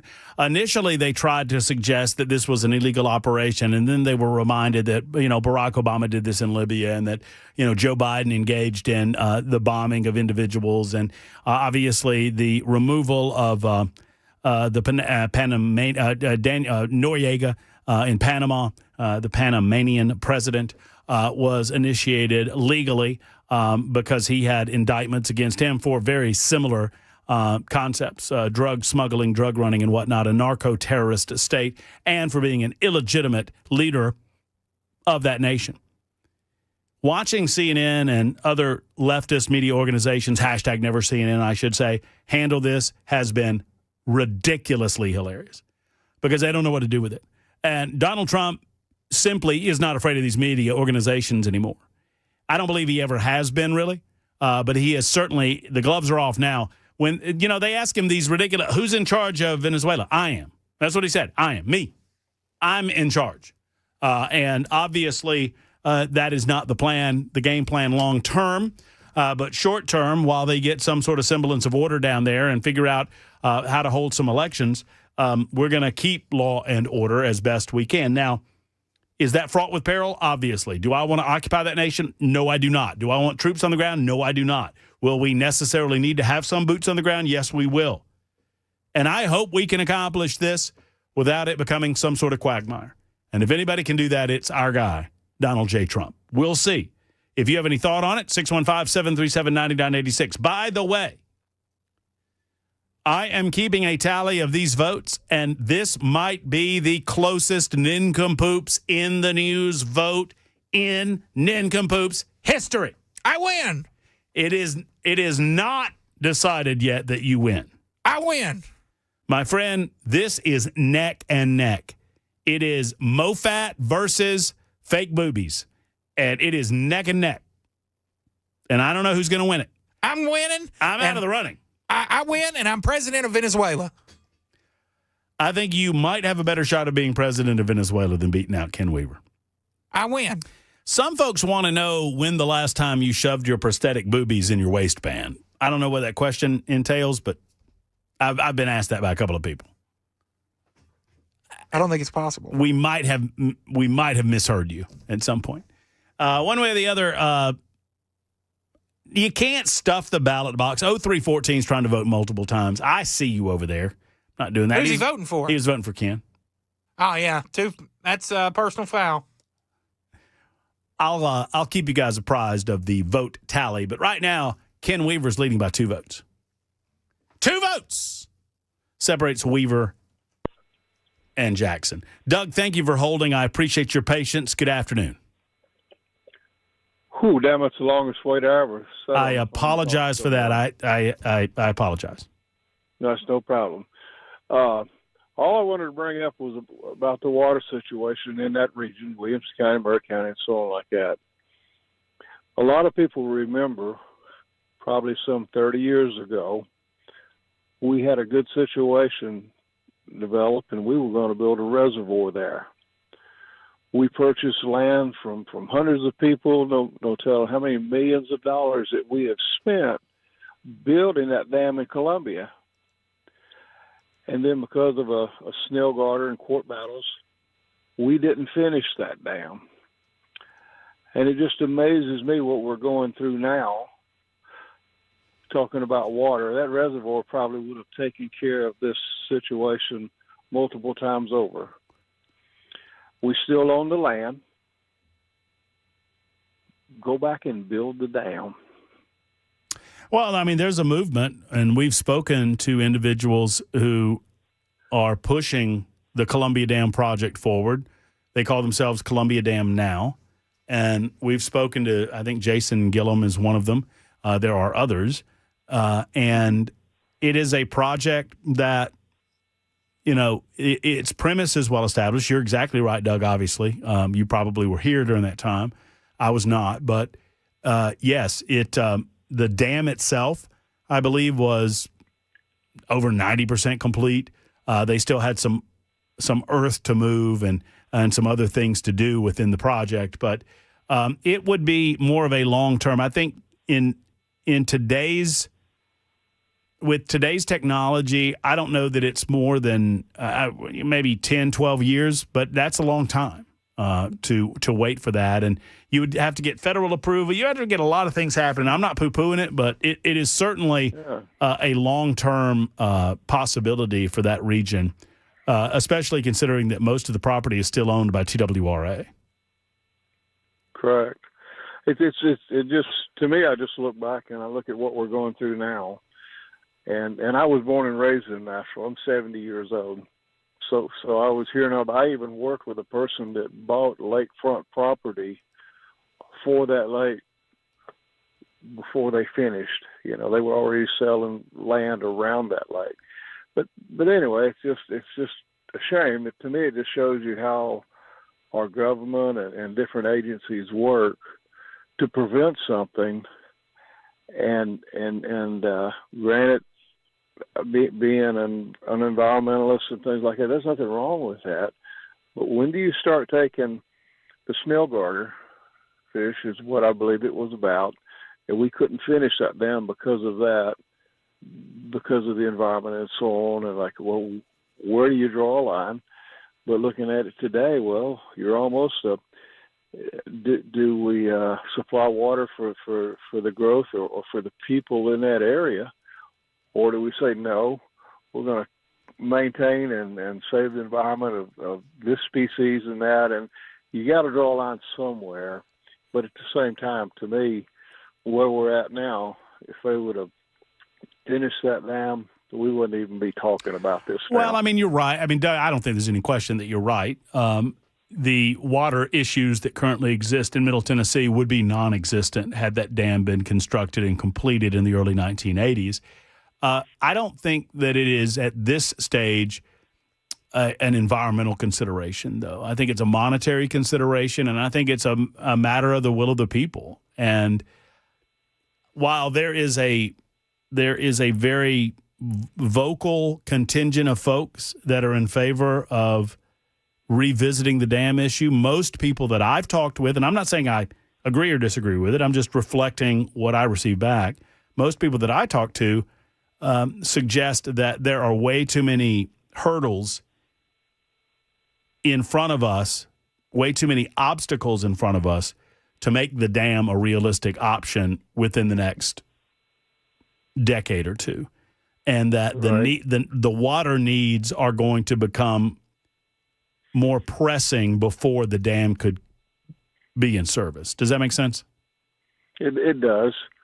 But I guess it just makes me think that the people that vote and live in the area, and in any area that we're living in today, with people that represent us on different things in politics and things like this, to me goes to show you, well, that's a strike against them in a lot of ways for spending millions of dollars and doing something like this or projects like this. And there's other things that go on, that a wide array of things that we wonder, why, scratch our head, why is this way, and there's too many agencies fighting something that's just so liberal or to me just so crazy.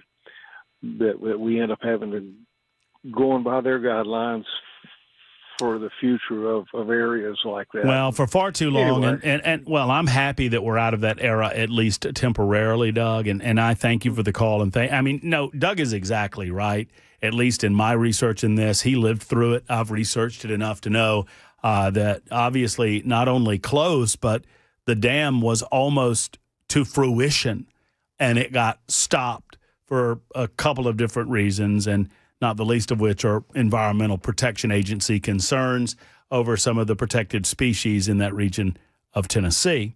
That said, not to mix metaphors, but it is ultimately water under the bridge now. I'm not against thinking big. I'm not against thinking about the possibility of putting a dam there, but that project is 15 years in the making. And the suggestion that has been made to me by most people that understand the issue is that the amount of population growth in Middle Tennessee would outpace the water needs prior to that project coming online. Mike is next. Hello, Mike. Happy New Year. How you doing? Happy New Year, Matt. How's your shoulder? Doing well, Mike. Thanks for asking. I'm moving a lot of boxes around nowadays, but it's doing quite well. It's holding up. Hurting or not hurting? It's sore in the morning, but, be all right. Good.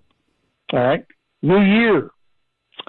What do you think about our great President Donald Trump, who didn't waste one life, one aircraft, or anything to get a narco-terrorist into Brooklyn, New York? Pretty impressive.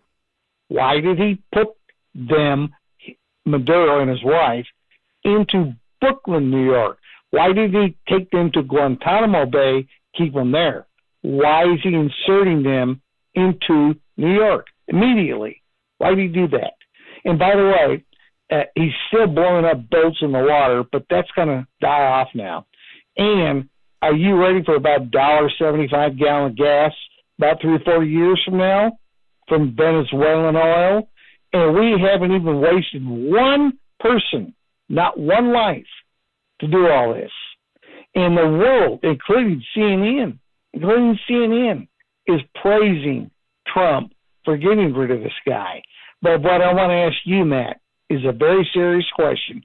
Why did Donald Trump put Maduro and his wife right deep into Brooklyn, New York for prosecution? Because Zamdani and Hochul, that state that's already gone communist, is now demanding Maduro's release. Do you think Donald Trump did that for a reason? I don't know that Donald Trump made the ultimate decision himself for Maduro to go to New York. He wasn't that where the indictment was? I think that's right.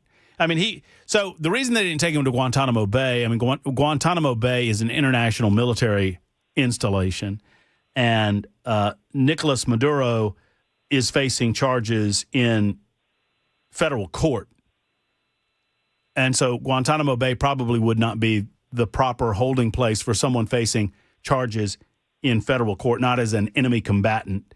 So he was transported to the Southern District of New York. I believe that's where the charges were ultimately filed against him, which is why he was arraigned there, and his legal proceedings will be handled there.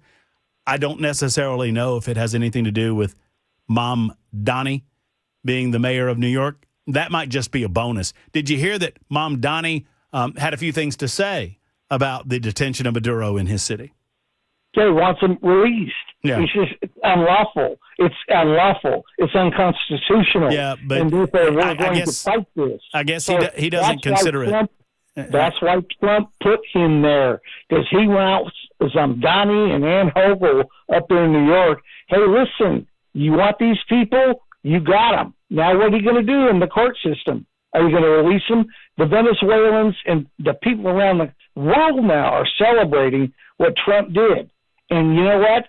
Trump knows this. He's watching this. He said, I'm going to dump this right in New York, because you're the ones that are now just voted in socialism and communism.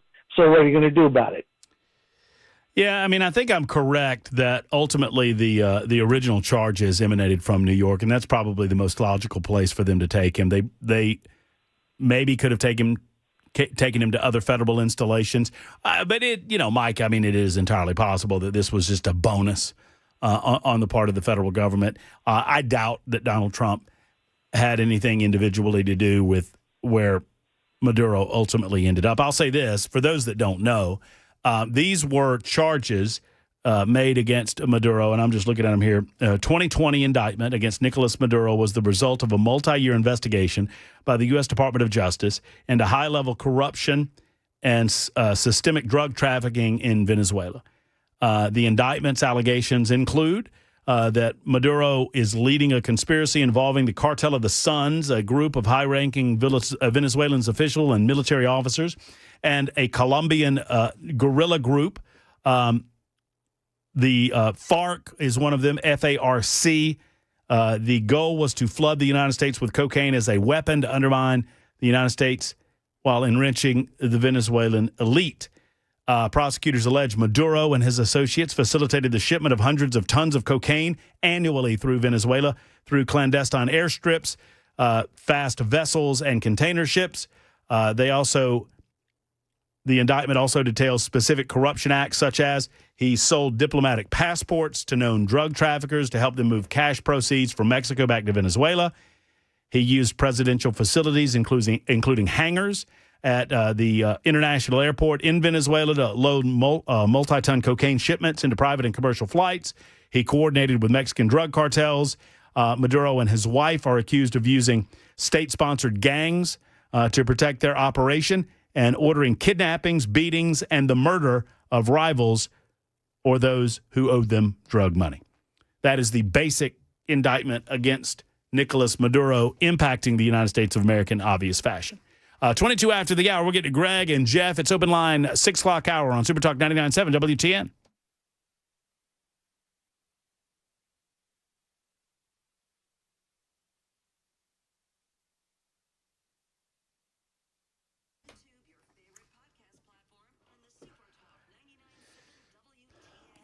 You guys think because it's a new year that open enrollment is over? No, does not have to be that way. Call Shane Ring and Cover Nash and ask him how open enrollment is still available to you into the new year. It's true. And Shane has so many great proposals at his fingertips, so many great programs at his fingertips. He gets to shop all of them, not just the ones that fit underneath his banner or this insurance company or that insurance company. He can shop the entire marketplace and find the right health insurance for you. At Cover Dash, they've got a new nationwide PPO plan that gives you the freedom to choose your doctors anywhere in the United States without the headaches and only a $250 deductible. And you heard me right, $250. Friends, if you're getting new premiums, if you're seeing the premiums going up for you or your deductibles going up sky high, you need to do something. You need to get with Shane and let the expert, your healthcare concierge, evaluate the situation and find you the best program available for you. Cover Nash, real healthcare, managed by you, not by the government. Call today at 615-465-0023, 465-0023, or covernash.com.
All right, so I've tallied the votes, and I don't appreciate the threats. Jackson Williams has been engaged in a pressure campaign during the breaks, to which he said, you know what, I mean, this is what I'm not making this up. He said, you know what tomorrow is, Murphy? I'll make that look like a tea party if I don't win. That's what you said. I did, and I mean it.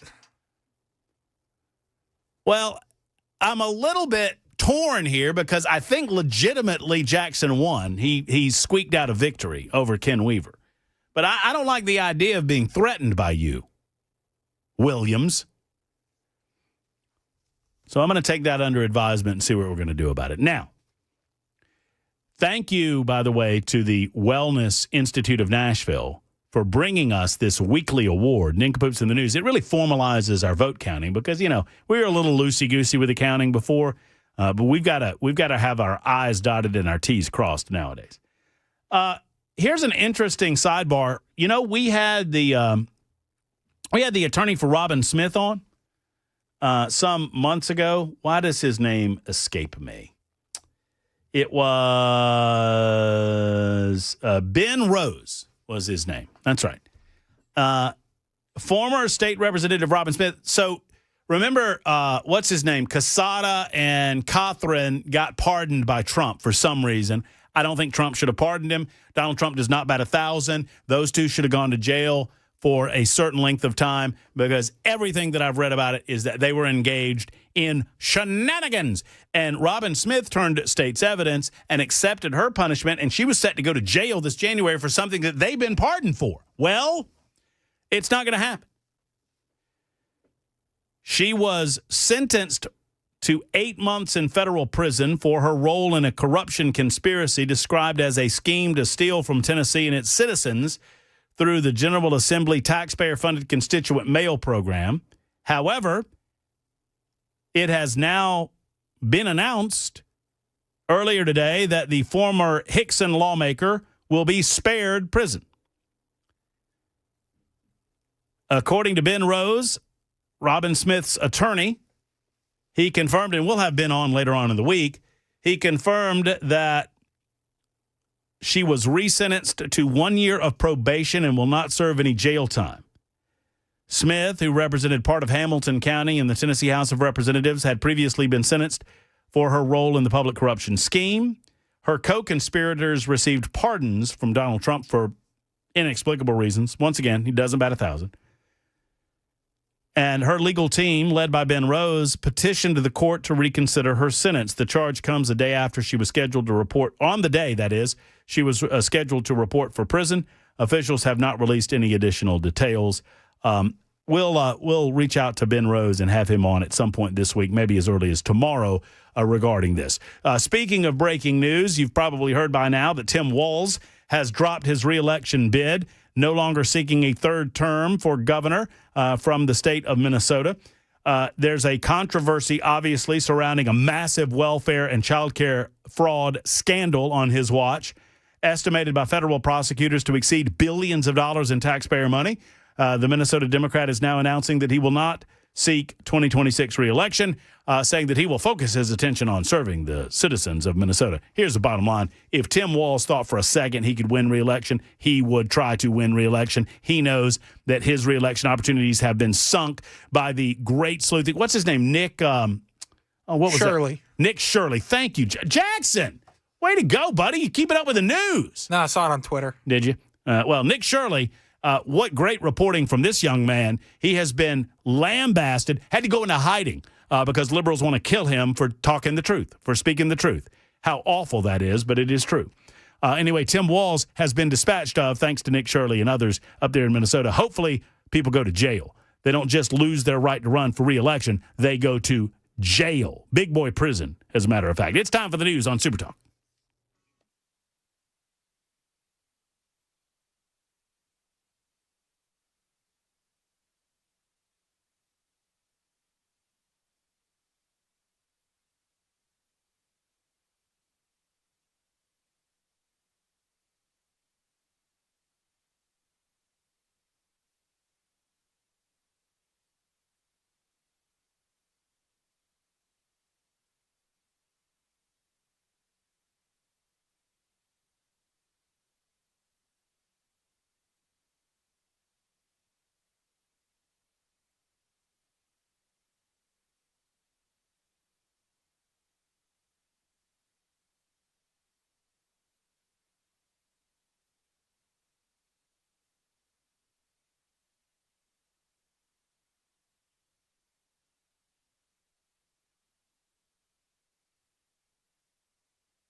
If you have pain, you need to alleviate that pain in the new year. And I have a solution for all of you. It's the Wellness Institute of Nashville. Hey, friends, it's Matt Murphy. And my back hurt for a long time. Lifting with, I lifted with my back in my early years, and my back never said a word to me in my 20s or even in my early 30s. It's talking to me now, though. But thankfully, I have an answer when it talks to me. And that answer is the Wellness Institute of Nashville. They can help alleviate the pain that you're experiencing in your back, in your neck, in your knees, in your hip, in your elbows. They've got a brand new technology, by the way, the only place that has it, the HydroWave technology. Dr. Mitchell and Dr. Ashley, they're my doctors. They should be yours too. And they bring the newest technology to Middle Tennessee. They're the only one that has the HydroWave. The HydroWave is an incredible stimulator. It stimulates stem cells for cellular healing, repair, and restoration with no surgeries, no needles, and no injections, and no downtime. That's what it's all about, friends. Ask them about the HydroWave when you make the call that so many others have made to the Wellness Institute of Nashville. Painisbad.com is the website, painisbad.com, or call 615-246-5009, 246-5009 for the Wellness Institute of Nashville.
Hello, folks. Matt Murphy for Nashville Safe House. So you got a gun or two for the holidays. How about that? Has your old safe gotten a little cramped? Are you looking for something new? You need to keep your important valuables safe and secure from theft or fire. You do that by buying a quality safe from Nashville Safe House. And they've got every safe imaginable.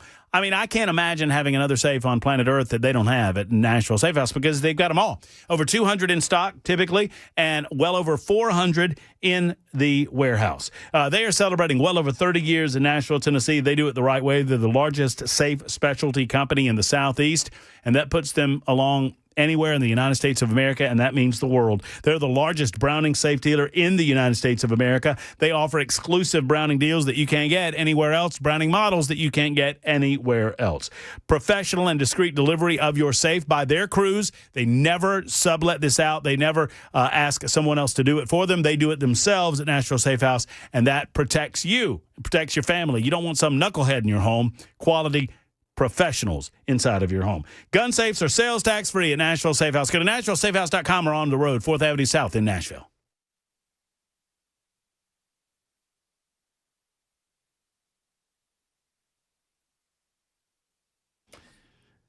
Super Talk 99.7 WTN 3686 wants partial credit for your victory, Jackson. Woo! That is the that is a loyal listener that was threatening to change the radio station if you did not win with your fake boobies. I didn't do the fake boobs. Oh, wait, not wait. Yeah, Ken did I the had fake boobs. MoFat. That's right. You had MoFat. Okay, well, I can't keep up with it. All I know is you were the winner today. You win, or I win, you lose. That is correct. Is that our Dr. Mitch? Yes. Speaking of nincompoops in the news, I don't think I've thanked Dr. Mitch and the team over at the Wellness Institute of Nashville personally, and I want to do it on air, for the beautiful trophy and crown that we now present to the weekly Nincompoop in the News winner. Dr. Mitchell, thank you so much. What's going on, brother? Hey, Matt, you are kindly welcome, and I enjoyed every bit of it. Yes, sir. Yes, sir. And, what's going on today? Well, I have a story about Venezuela that will knock you off your rocker, so to speak. 25 years ago, I was very poor and a college student traveling abroad, and I was with a Spanish class, and we go into Venezuela, And the scam was that they wouldn't stamp your passport.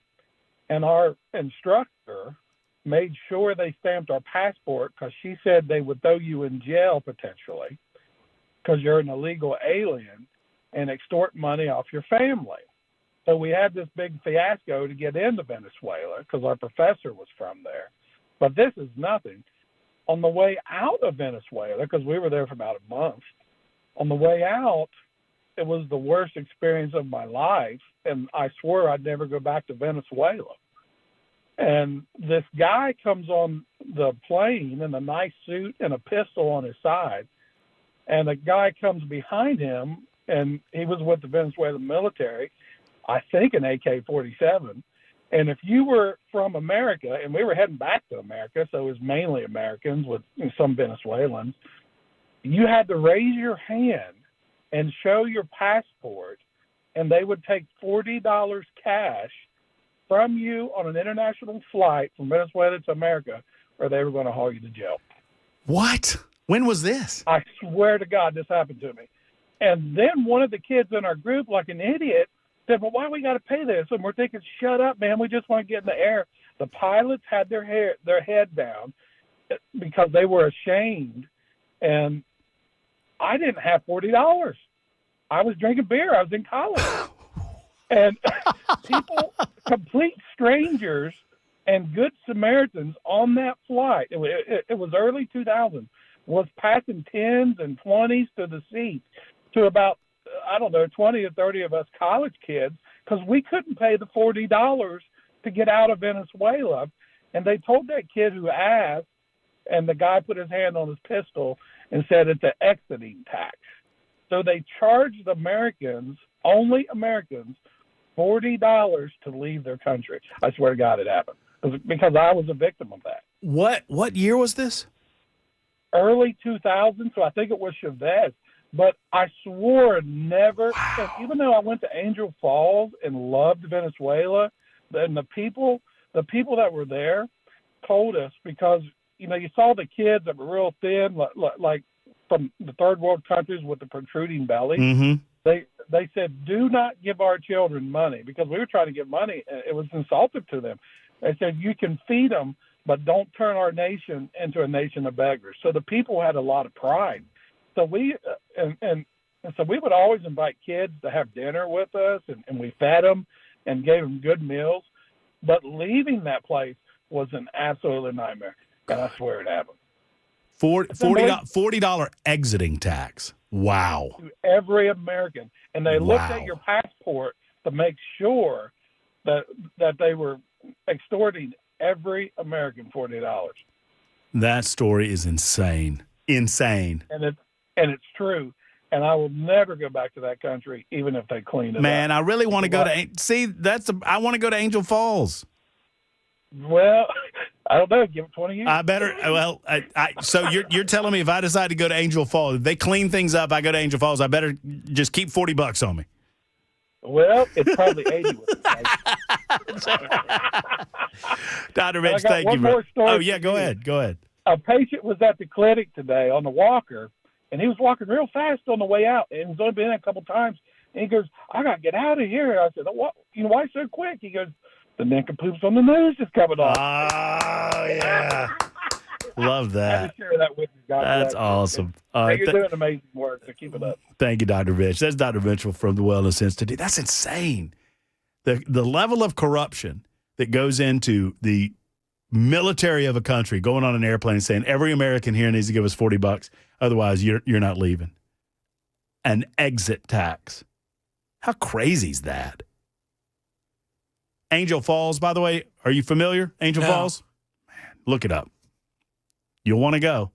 I think it's I think I'm right in this. It is the highest unabated waterfall in the world. So we're taking a trip to Venezuela? Man, if you just look at images of it, it's incredible. I mean, it's beautiful. Venezuela is some of the most beautiful topography and scenery imaginable, and it's just been corrupted and beaten down. But Angel Falls, insane. I want to go, but I don't know. I better keep $100 or so on me in my sock. Greg is next on the water situation. Greg, thank you for your patience. How are you, sir? Hey, guys. Thanks for taking my call. Of course. Enjoy your show. And I do want to do a shout-out to Jay Harper. He's a friend of mine and does a good job for you. Hey, Jay's a great guy. And, Jay and Johnny B, they're running a pretty if you're not checking out their podcast, I suggest you're doing it wrong. They do a great job on that podcast, and they don't pay me to say that. I do that on my own because it's a great by Circling the Drain, Greg. All right. Hey, I'm in my 60s. I worked in radio quite a few years. So back about 40 years ago, that Columbia Dam project, we've got a lot of new folks in this area, a lot of new folks. They're not familiar with this issue, this situation of the Columbia Dam back then, but you know about Normandy Dam and their lake in Shelbyville and Tullahoma area. Yes, sir, I do. The Columbia Dam was on plans back years ago to be included after they built the Normandy Dam. It was going to be part of the watershed deal with the Duck River. It had been on plans for years. They took, I don't know who they are, but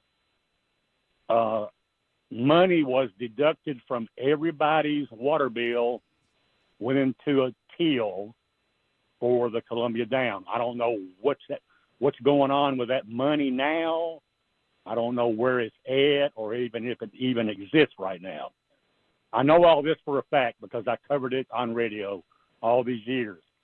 The Columbia Dam, if you drive down a dirt road into that area where it was, if it was still there, you would see a 4-lock concrete dam standing in the field. And the Duck River was rerouted around it while they built it. Then all of a sudden, these environmentalists, and I went to these hearings, I remember Boston attorneys, not even from this area, with stacks of paper probably stacked up 15 inches high on their tables, and they argued for a snail darter, that it would be interrupted. Well, come to find out, that is all in the Duck River every damn where. So that was some kind of a liberal thing back then, I guess. And this dam's in the doggone field, already built almost, except for rerouting the Duck River and all the work to do with the dirt and all of that. But the dam itself was there. And back then they talked about water situation, and 40 years have gone by, and all these representatives who have been in office in these counties, Columbia, Marshall, Giles, Lawrence, Lewis, all of them, Hickman, probably Williamson as well. Nobody did anything about the water all these years. And now Columbia Power wants to go up 146 doggone percent. That's ridiculous. I live by myself in a house. I don't use a whole lot of water, and it's $43, $45 a month for water. And the crazy thing about this dam, it was on, like I said, the planning stages.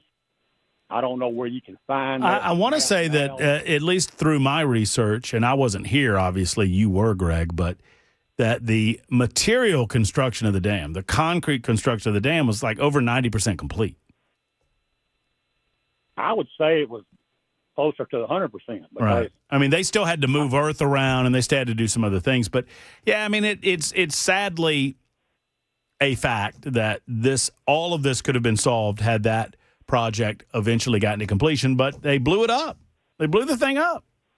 Yeah, they imploded it, got rid of it, didn't leave it there. They got rid of it. Unbelievable how TVA and things can happen. I don't know, but the lake here in the Murray, Marshall, Giles County areas that would be occupied with water, it was going to be 2 or 3 times bigger than Normandy Lake. How big a lake is Normandy? Do you know? It's not very big, is it?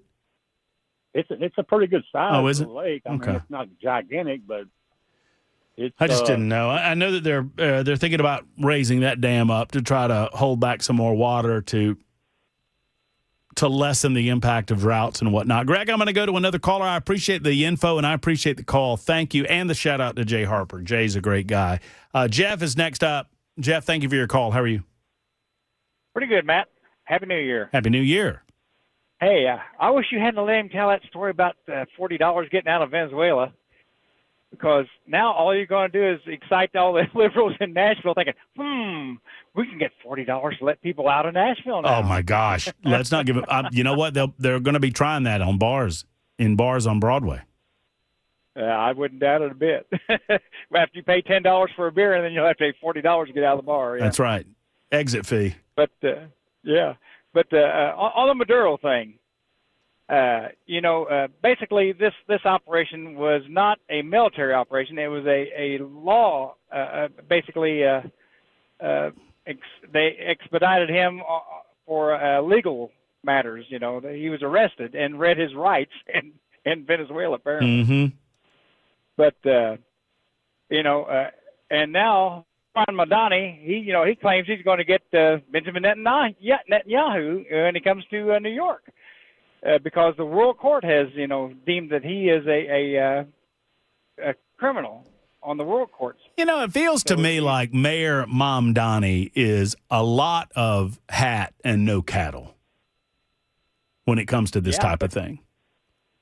But if Netanyahu drives through the streets of New York, can you see Mamdani trying to arrest him? Because he said, well, hey, you could say Trump did the same thing, with this man has got a criminal case against him in the United States, and now we're going to take Netanyahu and take him over to the World Court. I guess that would be the warmth of collectivism, right? Isn't that what he said? Mamdani, during his inauguration speech, that we're going to replace the rigidity of individual isolationism with the warmth of collectivism or something along those lines. I mean, individualism is what birthed this country. It's what made this country the greatest on God's green earth. And Mamdani wants to replace it with collectivism, which has failed everywhere it's ever been tried in the history of planet Earth. In the history of planet Earth. And don't tell me Switzerland and Sweden and all that. Those are not socialist places. They have certain aspects of socialism involved in their society, but they believe in free markets over there, too. 615-737-9986. We'll wrap things up in just a moment on Super Talk 99.7 WTN.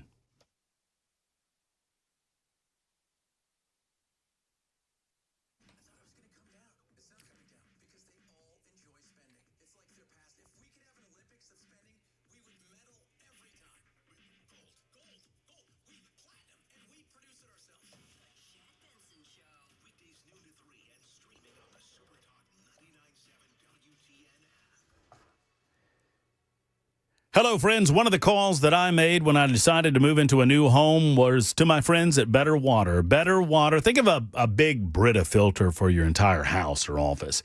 Scalable from under the sink to an entire house application. And I said, yes, I want an entire house application because it removes sulfur and iron and chlorine and bacteria, E. coli, everything from your water. And they offer a full range of water treatment equipment from reverse osmosis, water softeners, specialized filters, UV lights, you name it, they've got it. They're based out of Smyrna. They treat all of Middle Tennessee. These are the same guys that treat the water at your favorite local coffee shop. They treat the water at your hospital, and they can treat the water in your home. Go to betterwater.com. That's betterwater.com. It's Better Water LLC. Give them a call and tell them that Matt Murphy sent you. It's good enough for my home. I'm using Better Water for my house in Mount Pleasant, and I invite you to use them for your home wherever you might be. 615-355-6063. 355-6063 for Better Water LLC.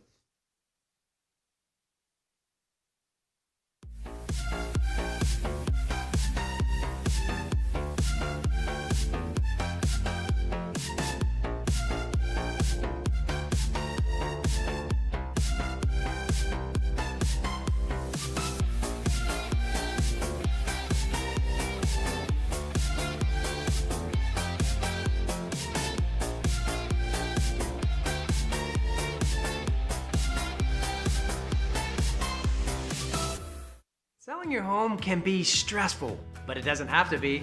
Get a guaranteed offer from Mark Spain Real Estate. There are no showings, no open houses, no stress. Work with the #1 real estate team in the U.S. and close with confidence. Go to markspain.com today. Hey, this is Pastor Al, and join us on Super Talk 99.7, Sunday evenings from 7 to 8. We're going to look at the news from a biblical perspective.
Super Talk 99.7 WTN. Betty wants to know, do you tally all the votes for the week or just decide by whoever wins the most at times? I'm assuming that Betty is referring to nincompoops in the news. You win one a day, and then we tally the daily winners, and we determine a weekly winner. So, for example, if there might be a tie, and tie goes to last week's winner. Nope. No, that's exactly the way that we There said can't it. be a tie, Matt. Well, if you win 2 and Ken wins 2 and I win 1, then I win. Then there's a tie between you and Ken. And much like in golf at the Ryder Cup, the individual who has the trophy retains the trophy. Nope, I win. Jackson has a tendency to disagree. We'll think on it. We got another show coming up tomorrow. We got Mark Levin coming up right now. I've enjoyed it. I hope you have as well. Thank you for being with us. I'm happy to be back. It's going to be a hell of a 2026. We're back tomorrow. Until then, have a great evening. Hug your loved ones. So long, everybody.